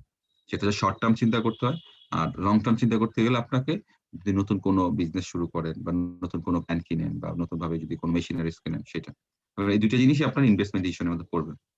আর ফাইন্যান্সিং ডিসিশন হচ্ছে এই যে আপনার ফিক্সড অ্যাসেট লাগবে ব্যবসা নতুন করে করার জন্য বা নতুন একটা সুযোগ নেওয়ার জন্য, অথবা আপনার যদি প্রতিষ্ঠানের মানে প্রতিদিনে ফান্ডিং দরকার হয়, তাহলে আপনাকে কি করতে হবে? ফাইন্যান্স ম্যানেজ করতে হবে। কিভাবে? যে আমি কোন কোন জায়গা থেকে ফাইন্যান্স করব। আপনার যদি ধরেন 6 মাসের জন্য টাকা লাগে, আপনি কি 5 বছরের জন্য লোন নিবেন? প্রশ্নই আসে না। তার মানে আপনার শর্ট টার্ম ফাইন্যান্সিং করতে হতে পারে, আবার লং টার্ম ফাইন্যান্সিং করতে হতে পারে। আপনি যখন একটা বিল্ডিং কিনবেন, তখন চিন্তা করবেন এই বিল্ডিংটা আমি লোন নিয়ে কিনতে হবে, আমার হাতে টাকা নেই, বা আমার অন্য জায়গা থেকে ম্যানেজ করতে হবে, যে 50% টাকা আছে 50% লোন নিতে হবে। তখন এই 50% লোন কি আপনি 1 বছরে দেওয়ার প্ল্যান করবেন, না এটা চিন্তা করবেন 5-10 বছরের মধ্যে দিব? কারণ এখানে এই বিল্ডিং এর যেমন পারচেজ করতে গেলে অ্যামাউন্টও বড় থাকবে, এবং এই বিল্ডিং থেকে প্রতি বছরের পর বছর আপনি অ্যাডভান্টেজ পাবেন। তার মানে এই ধরনের মানে বড় বড় ক্যাপিটাল গুলো যখন প্রকিউর করবেন বা পারচেজ করবেন, তখন আপনাকে লং টার্ম ফাইন্যান্সিং চিন্তা করতে হবে। যেমন ধরেন আপনি যদি একটা করেন, আপনার যদি ধরেন আপনি 25 তারিখে বেতন পাবেন, আপনার 20 তারিখে বেতন শেষ হয়ে গেছে, সরি বেতন না, আপনার ইনকাম ফান্ড শেষ হয়ে গেছে। আপনি এক বন্ধু থেকে বলতে পারেন যে আমাকে 2000 টাকা দাও, তোমাকে 7 দিন পর দিচ্ছি। কিন্তু আপনি যদি ধরেন একটা ফ্রিজ কিনতে চান, তখন যদি বন্ধুকে বলেন যে আমি একটা 50,000 টাকা ফ্রিজ কিনতেছি, তুমি আমাকে টাকা দাও, আমি তোকে 1 বছর পর দিব, এটা কি সে মানবে? মানবে না। তার মানে আপনার ফাইন্যান্সিংটা ওরকম ভাবে করতে হবে যে শর্ট টার্মের জন্য কই থেকে করব, লং টার্মের জন্য কোনগুলো লাগবে। লং টার্মের জন্য ফাইন্যান্সিং করার জায়গা আছে, শর্ট টার্মের জন্য ফাইন্যান্সিং করার জায়গা আছে। লং টার্মের জন্য হচ্ছে লং টার্ম ফাইন্যান্সিং মার্কেট, যেটাকে বলা হয় ক্যাপিটাল মার্কেট। শর্ট টার্মের জন্য হচ্ছে শর্ট টার্ম ওই কি বলে এটা, ওই মানি মার্কেট। আবার যদি ব্যাংকে যান, ব্যাংক আপনাকে টার্ম লোন দিবে লং টার্ম হলে, শর্ট টার্ম হলে আপনাকে সিসি লোন দিবে, যেটা বলে ক্যাশ ক্রেডিট। ঠিক আছে, সিসি লোন মানে এই লোনে হচ্ছে আপনি চাইলেই মানে করতে পারবেন, ক্রাইসিস হলে নিতে পারবেন এখান থেকে। 1 বছর মেয়াদ থাকে, আবার রিনিউ করা যায়। লং টার্ম যে লোনগুলো দিবে সেগুলো রিনিউ করা যায় না, সেগুলো 10 বছর 5 বছর এবং লক করে দেয়। এই বছরের মধ্যে আপনাকে টাকা দিতে হবে প্রতি মাসে মাসে। চাইলে আপনি আগে সেটেলমেন্ট করতে পারেন, কিন্তু ওই 10 বছর পর্যন্ত একটা থাকে। এভাবেই করে, মানে এইভাবে ফাইন্যান্স করতে হয়। যেমন আপনি আপনার লাইফে এরকম দেখবেন যে আপনার একটা মোবাইল কিনতে গেলে কি করেন, একটা মানে হয়তোবা একটা নর্মাল শার্ট কিনতে গেলে কি করেন, দুটার মধ্যে কিন্তু গ্যাপ আছে। মোবাইলে যে খরচ হয় শার্টে সেই খরচ হয় না। তো এরকম প্রতিষ্ঠানে কিন্তু প্রতিষ্ঠানের ডে টু ডে অ্যাক্টিভিটির জন্য ফাইন্যান্সিং করতে গেলে যেভাবে চিন্তা করবে, প্রতিষ্ঠান যদি নতুন ব্যবসা করতে চায় বা নতুন একটা মেশিনারিজ কিনতে চায় ব্যবসা বাড়ানোর জন্য, তখন সে যেভাবে ফাইন্যান্সিং করবে দুইটা সেম হবে না। এটা নিতে হয়। দেখেন, they relate to the rising of finance from various sources which will depend upon decision on type of sources, কোন সোর্স থেকে, পিরিয়ড অফ ফাইন্যান্সিং, কোন কোন জায়গা থেকে নেবে, কতটুকু সময়ের জন্য নেবে, কস্ট অফ ফাইন্যান্সিং, কত খরচ হবে, এবং রিটার্নস বাই দেয়ার বাই, এবং খরচ কত হবে, আমি কত পাবো। কারণ আমি যেখান থেকে ফান্ড নিচ্ছি ওইখানে আমাকে 100 টাকায় 12 টাকা দিতে হচ্ছে, আমি যেখানে ইনভেস্ট করছি 10 টাকা আসতেছে, আমি যেখানে যাব, আমি ওই ইনভেস্টমেন্ট বা ফাইন্যান্সিং এ যাবো না। কেন? কারণ আমার যদি 12 টাকা খরচ হয়, তার মানে আমাকে এমন জায়গায় ইনভেস্ট করতে হবে যেটা 12 টাকার বেশি আসবে। অথবা আমার যদি 10 টাকা রিটার্ন আসে, তাহলে আমার এমন জায়গা থেকে ফাইন্যান্স করতে হবে যেখানে আমার খরচ 10 টাকা কম আসবে, বা সর্বোচ্চ 10 টাকা আসবে। কিন্তু এর উপরে যেতে পারবে না, যাওয়া তো ঠিক হবে না। আবার পিরিয়ড অফ ফাইন্যান্সিং, যে আমার কত সময়ের জন্য, আমার যদি অল্প সময়ের জন্য লাগে তাহলে আমি শর্ট টার্ম ফাইন্যান্সিং করবো, আমার যদি দীর্ঘ সময়ের জন্য লাগে আমি লং টার্ম ফাইন্যান্সিং করবো। এটাই। তারপর হচ্ছে ডিভিডেন্ড ডিসিশন। ডিভিডেন্ড জিনিসটা কি? এটা হচ্ছে লভ্যাংশ। যেমন ধরেন আমরা যদি সিম্পল ভাবে বলি, আমাদের ব্যবসায় লাভ হয়েছে আমরা ভাগ করে নিব, এটা বলি না আমরা, যে আমরা 1 বছর ব্যবসা করছি, আমাদের প্রতিষ্ঠানে প্রফিট হচ্ছে 20,000 টাকা, আমরা 2 জন বন্ধু আছে, আমরা 10 করে নিয়ে নিলাম। কিন্তু যদি কোম্পানি হয়, কোম্পানি কি করবে, আপনাকে এই প্রফিটটাকেই অন্য একটা ফাউন্ডেশনে দিবে, সেটা হচ্ছে ডিভিডেন্ড। প্রফিটটাকে প্রফিট হিসেবে দিবে না, সে লাভ বা এক্সট্রা টাকাটাকে সেটা ডিভিডেন্ড হিসেবে দিবে। সেটা সেই আপনার প্রফিটের ফুল টাকাটাও দিতে পারে, চাইলে 50% দিতে পারে, আবার 10% দিতে পারে। এখন কোশ্চেন আসতে পারে, প্রতিষ্ঠানে মালিক আমি, আমাদের লাভ হয়েছে, তা কেন তোমরা মানে এখানে আমাকে 50% দিবে, আমি সবই নিব। কিন্তু আপনি যদি চান যে ব্যবসাটাকে আপনি সবসময় এনলার্জ করবেন, আপনি যদি চান ব্যবসাটাকে সবসময় বড় করার বা নতুন কোনো ইনভেস্টমেন্টের সুযোগ খোঁজার, প্রফিটের অংশটা যদি আপনি সব যদি নিজেরাই ভাগ করে নিয়ে নেন, তাহলে ব্যবসা যেখানে আছে ওইখানেই থাকবে। তো এই চেঞ্জিং ওয়ার্ল্ডে ব্যবসা যদি এক জায়গায় স্থবির হয়ে যায়, এটা আপনার জন্য রিস্ক। ব্যবসাকে কি করতে হবে, সুযোগ থাকলে এটাকে এনলার্জ করতে হবে, এক্সপ্যান্ড করতে হবে, নতুন ইনভেস্টমেন্টে যেতে হবে। সুযোগ না থাকলে দ্যাটস ওকে। কিন্তু আমি অন্যভাবে ফাইন্যান্সিং করবো, কিন্তু আমি সব ডিস্ট্রিবিউট করবো না, যে আমি সুযোগ নাই বিজনেস বাড়ানোর, বা আমার নাই, আমার হচ্ছে আপনার মানে মার্কেটে ওরকম ভালো প্রজেক্ট নাই, তাহলে আমি এক কাজ করব, আমি এটারে ইনডিরেক্ট ইনভেস্টমেন্ট করব, অন্য কাউকে ধার দিব। কিন্তু আমি এটা যদি মালিকদের মধ্যে দিয়ে দিই, মালিক কি আমাকে পরবর্তীতে টাকা দিবে? দিবে না তো। কোম্পানি হলে সে দিবে না, সে ওইভাবেই দিবে যখন কিনা আবার শেয়ার নতুন করে ইস্যু করা হবে, নতুন করে কিছু চাওয়া হবে। তো এই জন্য প্রফিটের সম্পূর্ণ অংশ ই করা হয় না, নর্মালি ডিস্ট্রিবিউট করা হয় না ডিভিডেন্ড হিসাবে। কেন? কারণ এই অংশ থেকেই আপনি ফিউচারে কিছু করতে গেলে এইখানে কিছু আপনাকে সাপোর্ট পাবে। এই জন্য যেটা করা হয়, ডিভিডেন্ড ডিসিশন হচ্ছে যে কি পরিমাণে আমি করব, আমি হচ্ছে গিয়ে মানে প্রফিটের কি পরিমাণ অংশ দিব বা কোন রেটে দিব, সেই জিনিসটা ডিটারমাইন করতে হয়। এমন ভাবে দিতে হবে যাতে আমার কোম্পানির মালিকটা যেন অখুশি না হয়, আবার কোম্পানির সামনে সুযোগগুলো যেন আমি মিস না করি। আমাকে ব্যালেন্স করতে হবে, ঠিক আছে? যেমন ধরেন আমাদের ক্লাসে ধরেন দুইটা গ্রুপের মধ্যে তুমুল ঝগড়া হয়েছে, political group, non political group. এখন আমার কি করতে হবে? দুইটা গ্রুপের মধ্যে একটা মিউচুয়াল আন্ডারস্ট্যান্ডিং ক্রিয়েট করতে হবে, যাতে দুইটা গ্রুপে বুঝতে পারে যে না, স্যার কোনো পক্ষের নেই, স্যার যেটা করছে সেটা সঠিক ছিল। যদি আমি একটা গ্রুপে ডাইভার্ট হয়ে যাই, তাহলে কিন্তু অন্য গ্রুপ বলবে যে স্যার তাহলে পলিটিক্যাল ছেলে মেয়েদের পছন্দ করেন। আবার পলিটিক্যাল সাপোর্ট নিলে স্যার এই যে পলিটিক্স মনে করে আসছে ইউনিভার্সিটি থেকে, এই জন্য খালি পলিটিক্স ছেলে মেয়েদের সাপোর্ট করে। এই জন্য আমাকে কি করতে হবে? আমাকে একদম একটা থেকে ডিসিশন নিতে হবে। তো এখন ডিভিডেন্ড ডিসিশন দিতে গেলে আমাকে এমন ভাবে নিতে হবে যাতে আমার কোম্পানির সামনে সুযোগ নষ্ট না হয়, তার পাশাপাশি আমার যারা মালিক, যাদেরকে বলা হয় কোম্পানির শেয়ার হোল্ডার, ঠিক আছে, তারা যেন আবার অসন্তুষ্ট না হয়। আমাকে ব্যালেন্স করতে হয়। এই ব্যালেন্স করার জন্য যে ডিসিশনটা নিতে হয় তাকে বলা হয় ডিভিডেন্ড ডিসিশন, ঠিক আছে? ওকে, তো এই কয়টা জিনিস।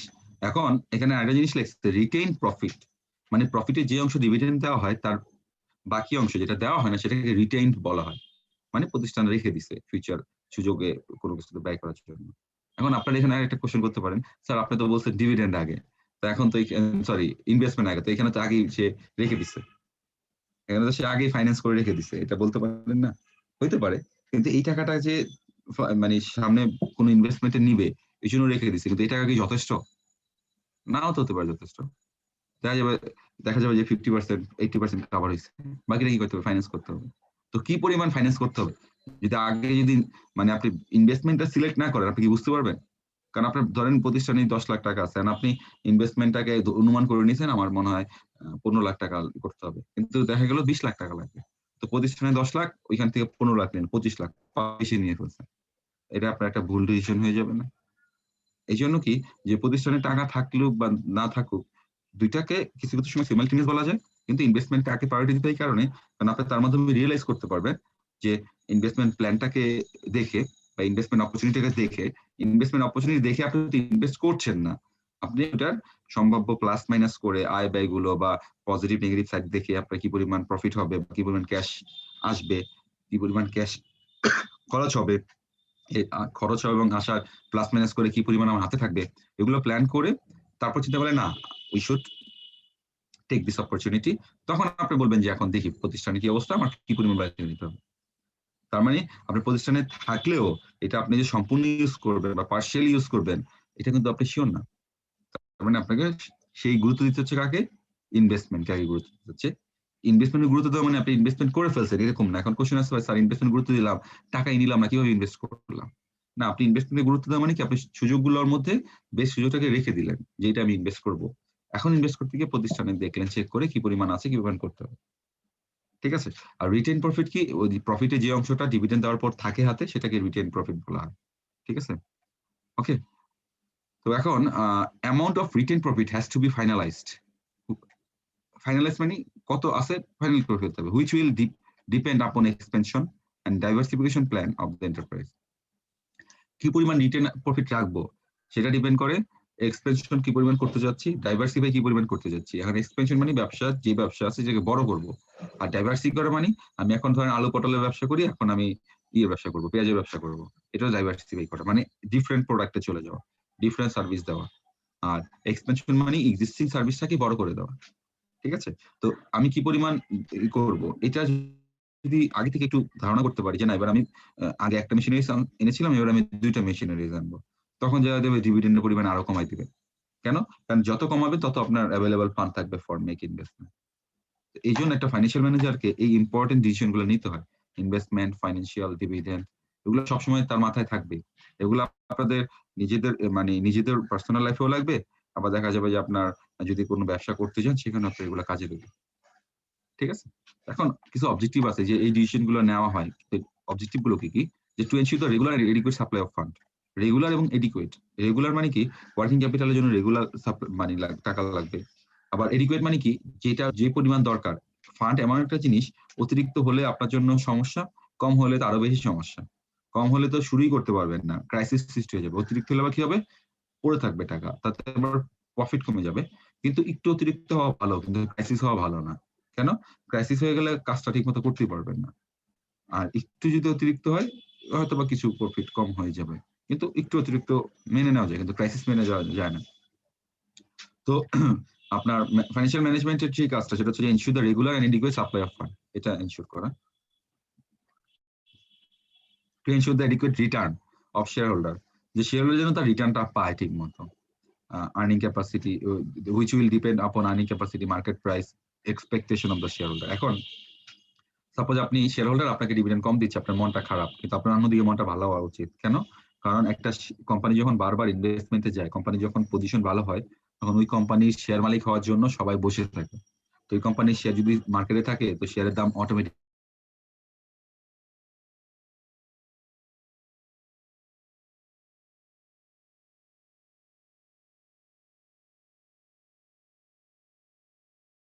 ইউটিলাইজেশন ফান্ডস, সেটা হচ্ছে যে আপনার সবচেয়ে কম খরচে নিব এবং সর্বোচ্চ ব্যবহার করব, যাতে আইডল মানি না থাকে।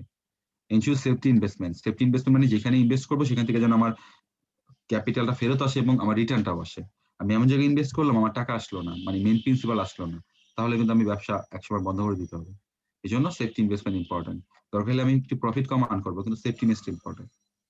যে আমি মানে ই করবো, যেমন সরকারি জবে কি থাকে, স্যালারি হয়তো কিছুটা কম থাকে, কিন্তু তারপর মানুষ প্রাইভেট থেকে সরকারি জব কেন পছন্দ করে? কারণ তার safety ness. To plan a second capital structure, sorry sound capital. আমি প্রথমে সাউন্ড মনে করতাম কি চিল্লাচিল্লি করা, কিন্তু এখানে সাউন্ড মানে হচ্ছে যে একটা সুন্দর ক্যাপিটাল স্ট্রাকচার ফর্মুলেট করা, যার মাধ্যমে কি করা যাবে, যেখানে আমার মালিকদের মূলধনের অংশ থাকবে, আবার আমার দায় করা বা ঋণ করা মূলধনের অংশ থাকতে পারে, এবং তার মধ্যে একটা ব্যালেন্স করতে হবে যাতে একটা সাউন্ড থাকে, যাতে কোনো প্রেশার না পড়ে। যে মালিকদের যদি পোর্শন বেশি থাকে তাহলে কি হবে, মালিকদের হয়তো বা বেশি পরিমাণ ডিভিডেন্ড দিতে হবে। আবার যদি দেখা যায় বেশি পরিমাণ ডেট বা ঋণের অংশ থাকে, তাহলে প্রতিষ্ঠান যে কোনো সময় বন্ধ হয়ে যেতে পারে, দেউলিয়া হয়ে যেতে পারে। এই জন্য দুইটার মধ্যে ব্যালেন্স করে একটা সাউন্ড পজিশন সৃষ্টি করতে হবে। There should be sound and fair composition of, মানে কম্পোজিশন মানে গঠন টাইপের capital, so that the balance is maintain between debt and equity capital, একটা ব্যালেন্স থাকে, এই কথা বলছি। ঠিক আছে? তার মানে হচ্ছে আপনার এটা হচ্ছে অবজেক্টিভ গুলো, ফাইন্যান্সিয়াল ম্যানেজমেন্টের কিছু অবজেক্টিভ, আর ফাইন্যান্সিয়াল ম্যানেজমেন্টের কিছু এলিমেন্টস গেল। আজকে লাস্ট কোশ্চেন, আশা করি এটা লাস্ট কোশ্চেন আজকের জন্য। আচ্ছা, এর আগে 6 নাম্বারটা পড়াইনি, এগুলো পরে পড়াবো। 7, ওই যে আমি যে বললাম যে লং টার্ম ফাইন্যান্স করা, মিড টার্ম ফাইন্যান্স করা, শর্ট টার্ম ফাইন্যান্স করা। তার মানে কেন করতে হয়? কারণ হচ্ছে যে আপনার লং টার্ম আর শর্ট টার্ম বেশি ব্যবহার করা হয়, মিড টার্মও মাঝে মাঝে এসে পড়ে। যেমন ধরেন আপনি একটা ছোট মেশিনারিজ কিনছেন, ধরেন খুব বেশি বড় না, মিডিয়াম, তখন আপনি মিড টার্মে যাবেন। ধরেন আপনার হচ্ছে কি একটা গাড়ি কিনছেন, গাড়ি লং টার্মে যেতে হয় না, 10 বছরের জন্য গাড়ি ভাড়া মানে লোন নিতে হয় না। বা আপনি গাড়ি কিনতে গেলে 20 লাখ টাকা লাগবে, আপনি 10 লাখ দিচ্ছেন, ব্যাংক থেকে 10 লাখ টাকা লোন নিয়েছেন। এটা 3 বছরের জন্যই দেয় নর্মালি, এর বেশি দেয় না, খুব কম, 5 বছর সর্বোচ্চ, কিন্তু 3 বছর নর্মালি দেয়। আবার যদি আপনি র ম্যাটেরিয়ালস কিনেন, এই র ম্যাটেরিয়ালস দিয়ে আপনি পণ্য বানায় বিক্রি করে টাকা পাবেন, তো এই র ম্যাটেরিয়ালস জন্য আপনাকে লোন দিবে হয়তো 6 মাসের জন্য বা 5 মাসের জন্য বা 3 মাসে। তার মানে কিছু শর্ট টার্ম আছে যেটা 1 বছর বা কম সময় থাকে, কিছু মিড টার্ম আছে যেটা 1 থেকে 3 বছর, কিছু লং টার্ম আছে যেটা 3 বছরের বেশি। তার মানে এই জিনিসগুলো কেন এইভাবে ভাগ করা? কারণ আপনার নিডস, আপনার প্রয়োজন। কারণ আপনি একটা গাড়ি নিয়ে যদি বলেন 20 বছরের লোন দিবেন, তাহলে আপনি লুজার হবেন। কেন? আপনি 3 লাখ টাকা নিলে আপনাকে মিনিমাম 12 থেকে 15 লাখ টাকা এক্সট্রা দিতে হবে ইন্টারেস্ট। তার মানে কি যে আপনি ডিসিশন নিবেন আপনার নিডস অনুযায়ী এবং আপনার অ্যাবিলিটি অনুযায়ী। যদি আমার গাড়ি কিনতে হয় বা মিডিয়াম টাইপের বা সিম্পল টাইপের মেশিনারিজ কিনতে হয়, তখন আমি কি করবো? মিড টার্ম নেবো। যদি আমার বিল্ডিং কিনতে হয়, বানাইতে হয় বা ল্যান্ড পারচেজ করতে হয়, তখন আমি লং টার্ম নিবো। আর যদি আমার প্রতিষ্ঠানে বেতন দিতে হবে, টাকা শর্ট পড়ে গেছে কর্মচারীদের, তখন আমি শর্ট টার্ম নিবো। যে আমি বেতন দিয়ে দিলাম, আর এই যে আগামী মাসে এগুলো বিক্রি করে যে টাকা পাবো আমি তখন আবার পরিশোধ করে দেবো। এটা হচ্ছে finance function has been classified into 3। ঠিক আছে? এখানে এই কোশ্চেনটা একটু চেঞ্জ করে নেন, এটা আপনারা কনফিউজ হয়ে যাবেন। তো এটা হচ্ছে গিয়ে টাইপ অফ ফাইন্যান্সিং। ঠিক আছে? Long term, short term, mid term. এখানে লেখেন describe the different types of financing, এই নামটা লিখে দেন। ঠিক আছে?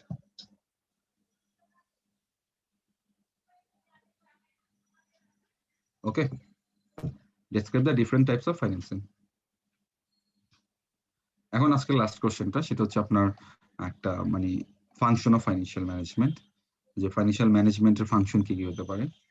যে ফার্স্টে দেখতে হবে আমার কি পরিমাণ ক্যাপিটাল লাগবে, ঠিক আছে, এস্টিমেট অফ ক্যাপিটাল রিকোয়ারমেন্টস, যে ক্যাপিটাল রিকোয়ারমেন্টটা কি সেটা আমার এস্টিমেট করতে হবে। সেটা এস্টিমেট করতে হলে আপনার যে প্রোগ্রাম পলিসি আছে সেটা ডিটারমাইন করতে হবে, কোন প্রোগ্রাম বা কোন পলিসি যাবে। যে financial manager has to make estimation with regards to capital requirements of the company. Company কি পরিমাণ ক্যাপিটাল লাগবে আগে এস্টিমেট করতে হবে। তারপর হচ্ছে ডিটারমিনেশন অফ ক্যাপিটাল কম্পোজিশন, যে ক্যাপিটাল কম্পোজিশন কিভাবে হবে, শর্ট টার্ম লং টার্ম কি পরিমাণ ডেট কি পরিমাণ লাগতে পারে, কি পরিমাণ ইকুইটি লাগতে পারে, ঠিক আছে, সেটা কম্পোজিশন। যে কি পরিমাণ ডেট থাকলে আমার জন্য ভালো, কি পরিমাণ ইকুইটি থাকলে আমার জন্য ভালো, বা তাদের পোর্শন কেমন থাকতে পারে, সেই জিনিসটা আপনি ডিটারমাইন করে ফেলবেন যাতে ফিউচারে সমস্যা না হয়। Choice of swords of fund, choice করতে হবে কোন সোর্স থেকে নেবেন, ঠিক আছে। আপনি চাইলে শেয়ার ইস্যু করতে পারেন, আপনি চাইলে ডিবেঞ্চার ইস্যু করতে পারেন, আপনি চাইলে ব্যাংক থেকে লোন নিতে পারেন, আপনি চাইলে বন্ড ইস্যু করতে পারেন। তার মানে আপনার চয়েস কি, কিভাবে আপনি ফান্ড লিঙ্ক করবেন সেটা আপনার প্রতিষ্ঠানের আপনার অ্যাবিলিটির উপর ডিপেন্ড করবে। তারপর হচ্ছে ইনভেস্টমেন্ট অফ ফান্ড, তারপর কি করতে হবে, ইনভেস্ট করতে হবে, যেখান থেকে আপনি এমন জায়গায় ইনভেস্ট করবেন যেটা সেফটি থাকবে এবং রেগুলার আপনার পেমেন্ট আসবে, রিটার্ন আসবে। Disposal of surplus, net profit decision has to be made by financial manager and that can be in two ways, dividend declaration, return profit, ঠিক আছে। ডিসপোজাল অফ সারপ্লাস মানে হচ্ছে যে আপনি যে সারপ্লাসটা থাকবে, যেটা প্রফিট আসবে, সেটাকে আপনি কি করবেন, আপনি এটাকে ডিসপোজ করে দিবেন। কিভাবে ডিসপোজ করবেন, কিছু অংশ আপনি ডিভিডেন্ড দিয়ে দিবেন মালিকদের, কিছু অংশ আপনি রেখে দিবেন, রিটেইন করবেন, ধরে রাখা আর্নিংস হিসাবে, যাতে পরবর্তীতে ইনভেস্ট করতে পারেন। ম্যানেজমেন্ট অফ ক্যাশ আরেকটা ইম্পর্টেন্ট পার্ট, যে আপনার ক্যাশ ইনফ্লো ক্যাশ আউটফ্লো দুইটা পার্ট কনসিডার করতে হয়। ক্যাশ ইনফ্লো মানে প্রতিষ্ঠানে টাকা আসতেছে, ক্যাশ আউটফ্লো মানে প্রতিষ্ঠান থেকে টাকা চলে যাচ্ছে। তো ম্যানেজমেন্ট করতে হবে যাতে প্রতিষ্ঠানের ডে টু ডে অ্যাক্টিভিটিস গুলো ঠিকমতো হতে পারে, এবং যদি কোনো সারপ্লাস ক্যাশ থাকে সেটা যেন আমি ইনভেস্টমেন্ট ইউজ করতে পারি। এই পুরো প্রক্রিয়াটাকে বলা হয় ম্যানেজমেন্ট অফ ক্যাশ। ফাইন্যান্সিয়াল কন্ট্রোলটা আরেকটা ইম্পর্টেন্ট পার্ট। আপনার প্রত্যেকটা অ্যাক্টিভিটিস প্ল্যান থেকে শুরু করে অর্গানাইজিং, প্রকিউরমেন্ট, কন্ট্রোলিং, ইউটিলাইজিং, সবকিছুর মধ্যে একটা কন্ট্রোল থাকতে হবে। যে আপনার অবজারভেশন, আপনার ইন্সপেকশন, আপনার মানে হচ্ছে অ্যানালাইসিস এনশিওর করতে হবে। কারণ আপনি যদি ইন্সপেক্ট না করেন, অর্গানাইজ না করেন, আপনি যদি এগুলো না দেখেন, তাহলে আপনি সমস্যা পড়ে যাবেন। এখন বলতে পারি কি সমস্যা, সমস্যাটা হচ্ছে আপনার এখানে দেখা যাবে যে টাকা চুরি হয়ে যাচ্ছে, ফ্রড ফরজারি হতে পারে, তারপর হচ্ছে আপনার ইমপ্লিমেন্টেশন ঠিক মতো না হতে পারে, মিস্টেক হতে পারে। এই জন্য আপনাকে ফাইন্যান্সিয়াল কন্ট্রোলটা অবশ্যই এনশিওর করতে হবে, ঠিক আছে। এটা হচ্ছে আপনার ফাংশন অফ ফাইন্যান্সিয়াল ম্যানেজমেন্ট, ঠিক আছে। আজকে এতটুকুই থাকুক। আমরা লাস্ট আর অল্প কিছু আছে, সেটা হচ্ছে আপনার সোর্স, অল্প কিছু না, অর্ধেকের বেশি আছে, আমি তো শেষ হয়ে যেত। ওকে, যাই হোক, এগুলো আমরা করবো, এগুলো আমরা নেক্সট ক্লাসে পড়বো, ঠিক আছে। নেক্সট ক্লাসে আশা করি চ্যাপ্টার শেষ হয়ে যাবে। আর তারপরে যদি এখান থেকে পড়বো আমরা চ্যাপ্টার 7 থেকে, ওই কি বলে না, ওই 7 পয়েন্ট থেকে পড়বো। তো এর মধ্যে যদি আবার সমস্যা আমাকে জানান, ঠিক আছে। ওকে, আর কারো কোশ্চেন আছে? স্যার একটা প্রশ্ন ছিল স্যার, সেটা আউট অফ মানে আমাদের সাবজেক্ট আর কি। সেটা হচ্ছে স্যার আইআর ম্যানেজারটা কি স্যার? আইআর ম্যানেজারটা কি? IR manager. ও আইআর ম্যানেজার, আমি শুনতেছি আইইআর ম্যানেজার।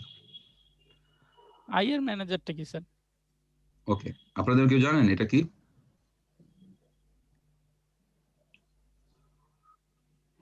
আপনাদের কেউ বলতে পারবেন হোয়াট ইজ আইআর ম্যানেজার? আপনি কোথায় পেয়েছেন লিমন এটা? স্যার একটা কোম্পানিতে দেখলাম আইআর ম্যানেজার নেওয়া হবে বলে কিছু। আচ্ছা, আইআর ম্যানেজার মানে কোম্পানিটা বুঝলাম না যে আইআর ম্যানেজারটা কি আসলে। না, অনেক কিছু হতে পারে। এটা হচ্ছে আপনার রিলেশনশিপ ম্যানেজার হতে পারে আরএম, আর আইআর এর বেলা হতে পারে ইনভেস্টর রিলেশনস ম্যানেজার হতে পারে, অথবা হতে পারে আপনার মানে এটা ডিপেন্ড করে ওইখানে কি বলতেছে, ইন্টারন্যাশনাল রিলেশনশিপ ম্যানেজার হতে পারে, ঠিক আছে, যে ইন্টারন্যাশনাল রিলেশনশিপের জন্য সে কাজ করে। আবার হতে পারে যে ইনভেস্টর রিলেশনস, যে সে ইনভেস্ট কি করে, কোম্পানির সাথে ইনভেস্টরদের রিলেশন তৈরি করে দেয়। যে কোম্পানির প্রচুর টাকা লাগে, প্রচুর ইনভেস্টমেন্ট করতে হয়, সেই করে ওই যারা যারা অ্যাভেলেবল ইনভেস্ট তাদের সাথে কোম্পানির একটা রিলেশন তৈরি করে, সেটাকে বলা হয় IR manager, investment relation manager. Sir একটা প্রশ্ন স্যার, ওই যে আমার কাছে মনে হয় ইনভেস্টর রিলেশন ম্যানেজারটাই ভালো স্যার। ওই যে একটা সরকারি ব্যাংক থেকে সর্বোচ্চ কত টাকা লোন নেওয়া যায় স্যার? এভাবে লোন দিবে আপনারা কেউ বলে? না স্যার, মানে জিজ্ঞাসা করলাম স্যার, যে আমি মনে করেন যে আমার প্রপার্টি দেখায় আমি লোন নেব মনে করেন যে স্যার, তো সেক্ষেত্রে কত দিতে পারে আর কি স্যার? মনে করেন যে স্যার ব্যবসার ক্ষেত্রে আমি একটা এই যে ব্যবসা এখন লঞ্চ লাইনে করব, আসেন, আগে বে লাইনে ছিলেন, আপনার প্রপার্টি ভ্যালু কত? তার মানে স্যার আমার ভ্যালুর উপর ডিপেন্ড করে ওরা লোন দেবে স্যার নাকি? ভ্যালুর উপরে ডিপেন্ড করে ওরা ডিপেন্ড লোন করবে, দেবে ওরা লোন মানে? ভ্যালুর উপর ডিপেন্ড করবে। মোদ্দা কথা হচ্ছে যে হ্যাঁ, একটা ইম্পর্টেন্ট পার্ট, কিন্তু ভ্যালুটা আপনার জন্য সব না। ব্যাপারটা বুঝছেন? ভ্যালুর উপর ডিপেন্ড করবে, ইজ কারেক্ট, বাট ভ্যালুটাই সবকিছু না। কেননা আপনার নিজের ফ্ল্যাট আছে, বাড়ি আছে, ল্যান্ড আছে, প্রচুর ল্যান্ড, ধরেন বসুন্ধরা, আপনি ধরেন সোবাহান সাহেব, কিন্তু আপনি কিছু করেন না, তা আপনি বললেন যে আমাকে লোন দাও, তো কি করবেন লোন দিয়ে? তার মানে ব্যাংক কিন্তু তার সিকিউরিটিটা রাখে সেফটিনেসের জন্য, ফিউচার যদি আপনি হারাই যান, বা আপনি চলে যান, পালিয়ে যান, বা আপনি যদি দেউলিয়া হয়ে যান, বা আপনি যদি ঋণ খেলাপি হয়ে যান। কিন্তু ব্যাংক কিন্তু আগেই আপনার মানে লোন দেওয়ার উদ্দেশ্য হচ্ছে যে আপনি আপনার প্রপার্টিটা বিক্রি করে লোন পরিশোধ, এরকম ব্যাংকের উদ্দেশ্য না। কিন্তু তারপর প্রপার্টির গুরুত্ব আছে। আপনার যদি প্রথমে হয়তো বা সর্বোচ্চ 50 লাখ টাকা লোন দিবেন, কিন্তু সেটা নাও দিতে পারে। কেন? কারণ আপনি যে ব্যবসা করেন সেখানে 50 লাখ টাকা লোন দরকার নাই, তো কেন দিবেন? আপনার নিডস কি? অনেক কিছু কিন্তু কনসিডার করতে হবে, যে আপনার ওইটার জন্য আপনার হচ্ছে গিয়ে, সে ফর এক্সাম্পল আপনার, আমি যদি বলি আপনার ওই যে ব্যবসা করেন সেখানে 10 লাখ টাকা লাগবে। এখন আপনি বলেন যে আমি 1 কোটি টাকার ফ্ল্যাট দিলাম, আপনি আমার 10 লাখ টাকা দিবেন?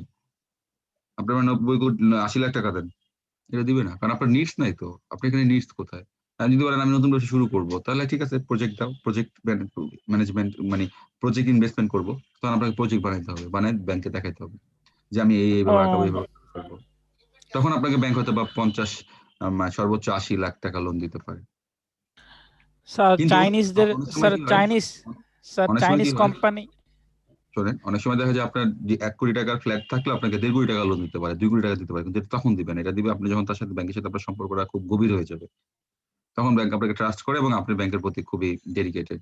তখন আপনাকে দেখা যাবে যে 1 কোটি টাকার জায়গায় আপনার ফ্ল্যাট সিকিউরিটি আছে, আপনাকে 1.5 কোটি টাকা, 2 কোটি টাকা দিতে পারে। যেটা আমাদের ওই একটা পার্টি ছিল কার্বন রংপুর লিমিটেড, তাদের মনে হয় 6 কোটি টাকা, মানে 10 কোটি টাকা মনে হয় প্রপার্টি ছিল, বা 12 কোটি টাকা, আমরা তাদেরকে প্রায় 20 কোটি টাকা লোন দিয়েছি। এরকম তা দিছে কেন? কারণ তার সাথে আন্ডারস্ট্যান্ডিং ভালো, ওরকম। কিন্তু নর্মালি এটা আবার হায়ার অথরিটি থেকে পারমিশন ছাড়া আপনি দিতে পারবেন না ম্যানেজার, বা আপনি এটা নিয়ে করতে পারবেন, তাদের কনসেন্ট থাকলে দিতে পারবেন। কিন্তু নর্মালি ব্যাংক যদি আপনার প্রপার্টি নেয়, প্রপার্টি সর্বোচ্চ 80% লোন দেয়, এর বেশি নর্মালি দেয় না। কিন্তু কথা আছে, আপনি যদি 80% লোন দিলে কিন্তু আপনার লাগবে না 80% অ্যামাউন্ট, তাহলে আপনি ওইটাও দিবেন, আপনাকে আরো কমাই দিবে। তারপরে ব্যাংক যখন লোন দেয়, অ্যাসেসমেন্ট করে দেয়। আবার আপনি নতুন প্রজেক্ট শুরু করলেন, সেই প্রজেক্ট অ্যাসেসমেন্টও ব্যাংক করে লোন দিবে। তার মানে আপনার এমনি যেমনি ইচ্ছা তেমনি হবে তা না, কিন্তু ব্যাংক সবসময় উইনিং সিচুয়েশন থাকবে, এই কারণে যে আপনার প্রজেক্ট ভালো, সব ভালো, আপনার টাকাও লাগবে অনেক, কিন্তু আপনার টাকা লাগবে 1.5 কোটি, কিন্তু আপনি ফ্ল্যাট দিচ্ছেন 1 কোটি টাকা, তখন আপনাকে ব্যাংক এত টাকা দিবে না। কেন দিবে না? কেন? কারণ হচ্ছে আপনার সিকিউরিটি কম। এমন হতে ব্যাংক ইনভেস্ট নাও করতে পারে। কেন? কারণ আপনার লাগবে 1.5 কোটি, আপনি আমার থেকে 80 লাখ টাকা নিয়ে কি লাভ হবে? আপনি তখন কাজ লাগাতে পারবেন না, তখন বলবে আরেকটা অ্যাসেট জমা দেন, আমরা টাকা দিই। এমন ক্ষেত্রেও যদি হয় যে না, 1.5 কোটি জায়গায় যদি বলেন ঠিক আছে ভাই, আপনি আমার 1.5 কোটি জায়গায় আপনি আমার তাহলে 80 লাখ দেন, তখন বলবে তাহলে বাকি টাকা বলবে, আপনি যদি বলতে পারেন আমার নিজের আছে, তখন আপনাকে দিবে। কিন্তু যদি মনে হয় যে না, আপনি 80 লাখ দেন, আমি দেখি চেষ্টা করা হয় নাকি, তখন আপনাকে দিবেন না, তখন আপনার বলে ঠিক আছে। স্যার আমাদের এইদিকে স্যার অনেকেই আছে স্যার, এই যে ভুরুঙ্গামারির ওইদিকে স্যার, অনেকেই বলে যে আমরা rice mill, auto rice mill খুলবো, এরকম টাকা লোন নেয় স্যার, অনেকটাতে নিয়ে একদম পালায় যায় স্যার। না, রাইস মিলে আমাদের মার্কেন্টাইল ব্যাংকের রাইস মিলে লোন দেওয়া নিষেধ ছিল, বুঝছেন? এরকম করছে স্যার, পালায় যায়। জি স্যার। স্যার স্যার নতুন একটা অপরচুনিটি স্যার, সেটা হচ্ছে যে স্যার বাংলা আর চাইনিজ রিলেশনশিপ একটা স্যার আছে, ওরা হচ্ছে প্রজেক্ট দাঁড় করায়, ওদের যদি উপস্থাপন করেন তাহলে স্যার ওনারা 1 কোটি টাকা লোন দেবে স্যার। এইরকম একটা ওয়েবসাইটে ফর্ম ফিল আপ করানোর ব্যবস্থা করা হয়েছে স্যার। সেটাতে 1000 টাকা স্যার রেজিস্ট্রেশন ফি নেয় স্যার। এখন চিন্তা করতেছি যে ওটাতে রেজিস্ট্রেশন করব কি করব না, এরকম চিন্তা স্যার। এখন ওইখানে কি করতে হবে আপনার কাজটা কি? স্যার ওইখানে প্রজেক্ট দেখাইতে হবে, আপনার আইডিয়া ও, দেখাইতে হবে, আপনার তার মানে আইডিয়ার উপর এটা বেস তো করে এটা এটা অনেক কাজ করতে হবে আপনার, অনেক প্রজেক্ট, আপনার কি নিয়ে কাজ করবেন, কিভাবে এগোবেন, ইন্ট্রোডাকশন থেকে শুরু করে আপনার ব্যবসার প্যাটার্ন, নেচার, আপনি কি প্রোডাকশন করবেন, এক্সপেক্টেড আপনার ফিউচার কি পরিমাণ ইনকাম হবে, 5 বছরের ফিউচার ইনকাম দেখাইতে হবে, ফাইন্যান্সিং দেখাইতে হবে, সবকিছু মানে একটা বিজনেস প্ল্যান আর কি। জি স্যার। আপনারা যে বিজনেস প্ল্যান করছেন এটা কিছুই না, এটা জি থেকে স্যার, আরো কিছুই বেশি না হবে, স্যার। ব্যাপক জি স্যার। ব্যাপক হবে। তো যাই হোক, এইটা তারপর আপনি জিনিসটা মাথায় রাখছেন, এই বুঝতেছেন, এটাই একটা ভালো জিনিস। কিন্তু স্যার আমাদের তো বিজনেস স্ট্রাকচার দাঁড় করানো নাই স্যার, এটাই সমস্যা। যে বিজনেসটা সবই দাঁড় করাইতে হবে, তাহলে আপনাদের প্রজেক্ট ম্যানেজমেন্ট নিয়ে একটা কোর্স করাইতে হবে, বুঝছেন, ইন ফিউচারে। আপনি আরেকটা জিনিস পাবেন, how to manage a business plan, how to start a business plan, how to formulate a business plan. এটাও আপনি নেটে সার্চ দিলেও পাবেন, ডিটেইলস পাবেন সুন্দর করে, তখন কিছু আইডিয়া জেনারেট করতে পারেন। জি স্যার, আমি স্যার আমার বিজনেস করার দেখ, চিন্তা ভাবনা আছে তো স্যার। কিন্তু অনেক আপনি আপাতত যেটুকু নলেজ আছে সেটুকু নলেজ যদি মনে করেন যে না আমার শুধু রেজিস্ট্রেশন করে লাভ নেই, তাহলে বাদ। আর যদি মনে করেন যে না আমি এখান থেকে এই যদি 1 মাস সময় পাই রেজিস্ট্রেশন করার পরেও আমি আর নিজে সময় দিতে পারবো নিজেকে, তখন আপনি ফাইট দিতে পারেন। স্যার আমি সাহস পাই নাই স্যার, করি নাই স্যার। করেনই না? ওকে, আপনার সাহস তো খুব সেনসিটিভ। যাই হোক, তো এরকম প্ল্যান করলে আপনার স্ট্রাগল করে তারপর আগাতে হবে, আর এটাই স্বাভাবিক। প্রথম দিকে কষ্ট হবে, পরে যদি একবার যদি কোনো একটা ভালো একটা জায়গায় একটা অ্যাকসেপ্টেন্স পেয়ে যান, তখন দেখবেন যে আর কিছু লাগবে না।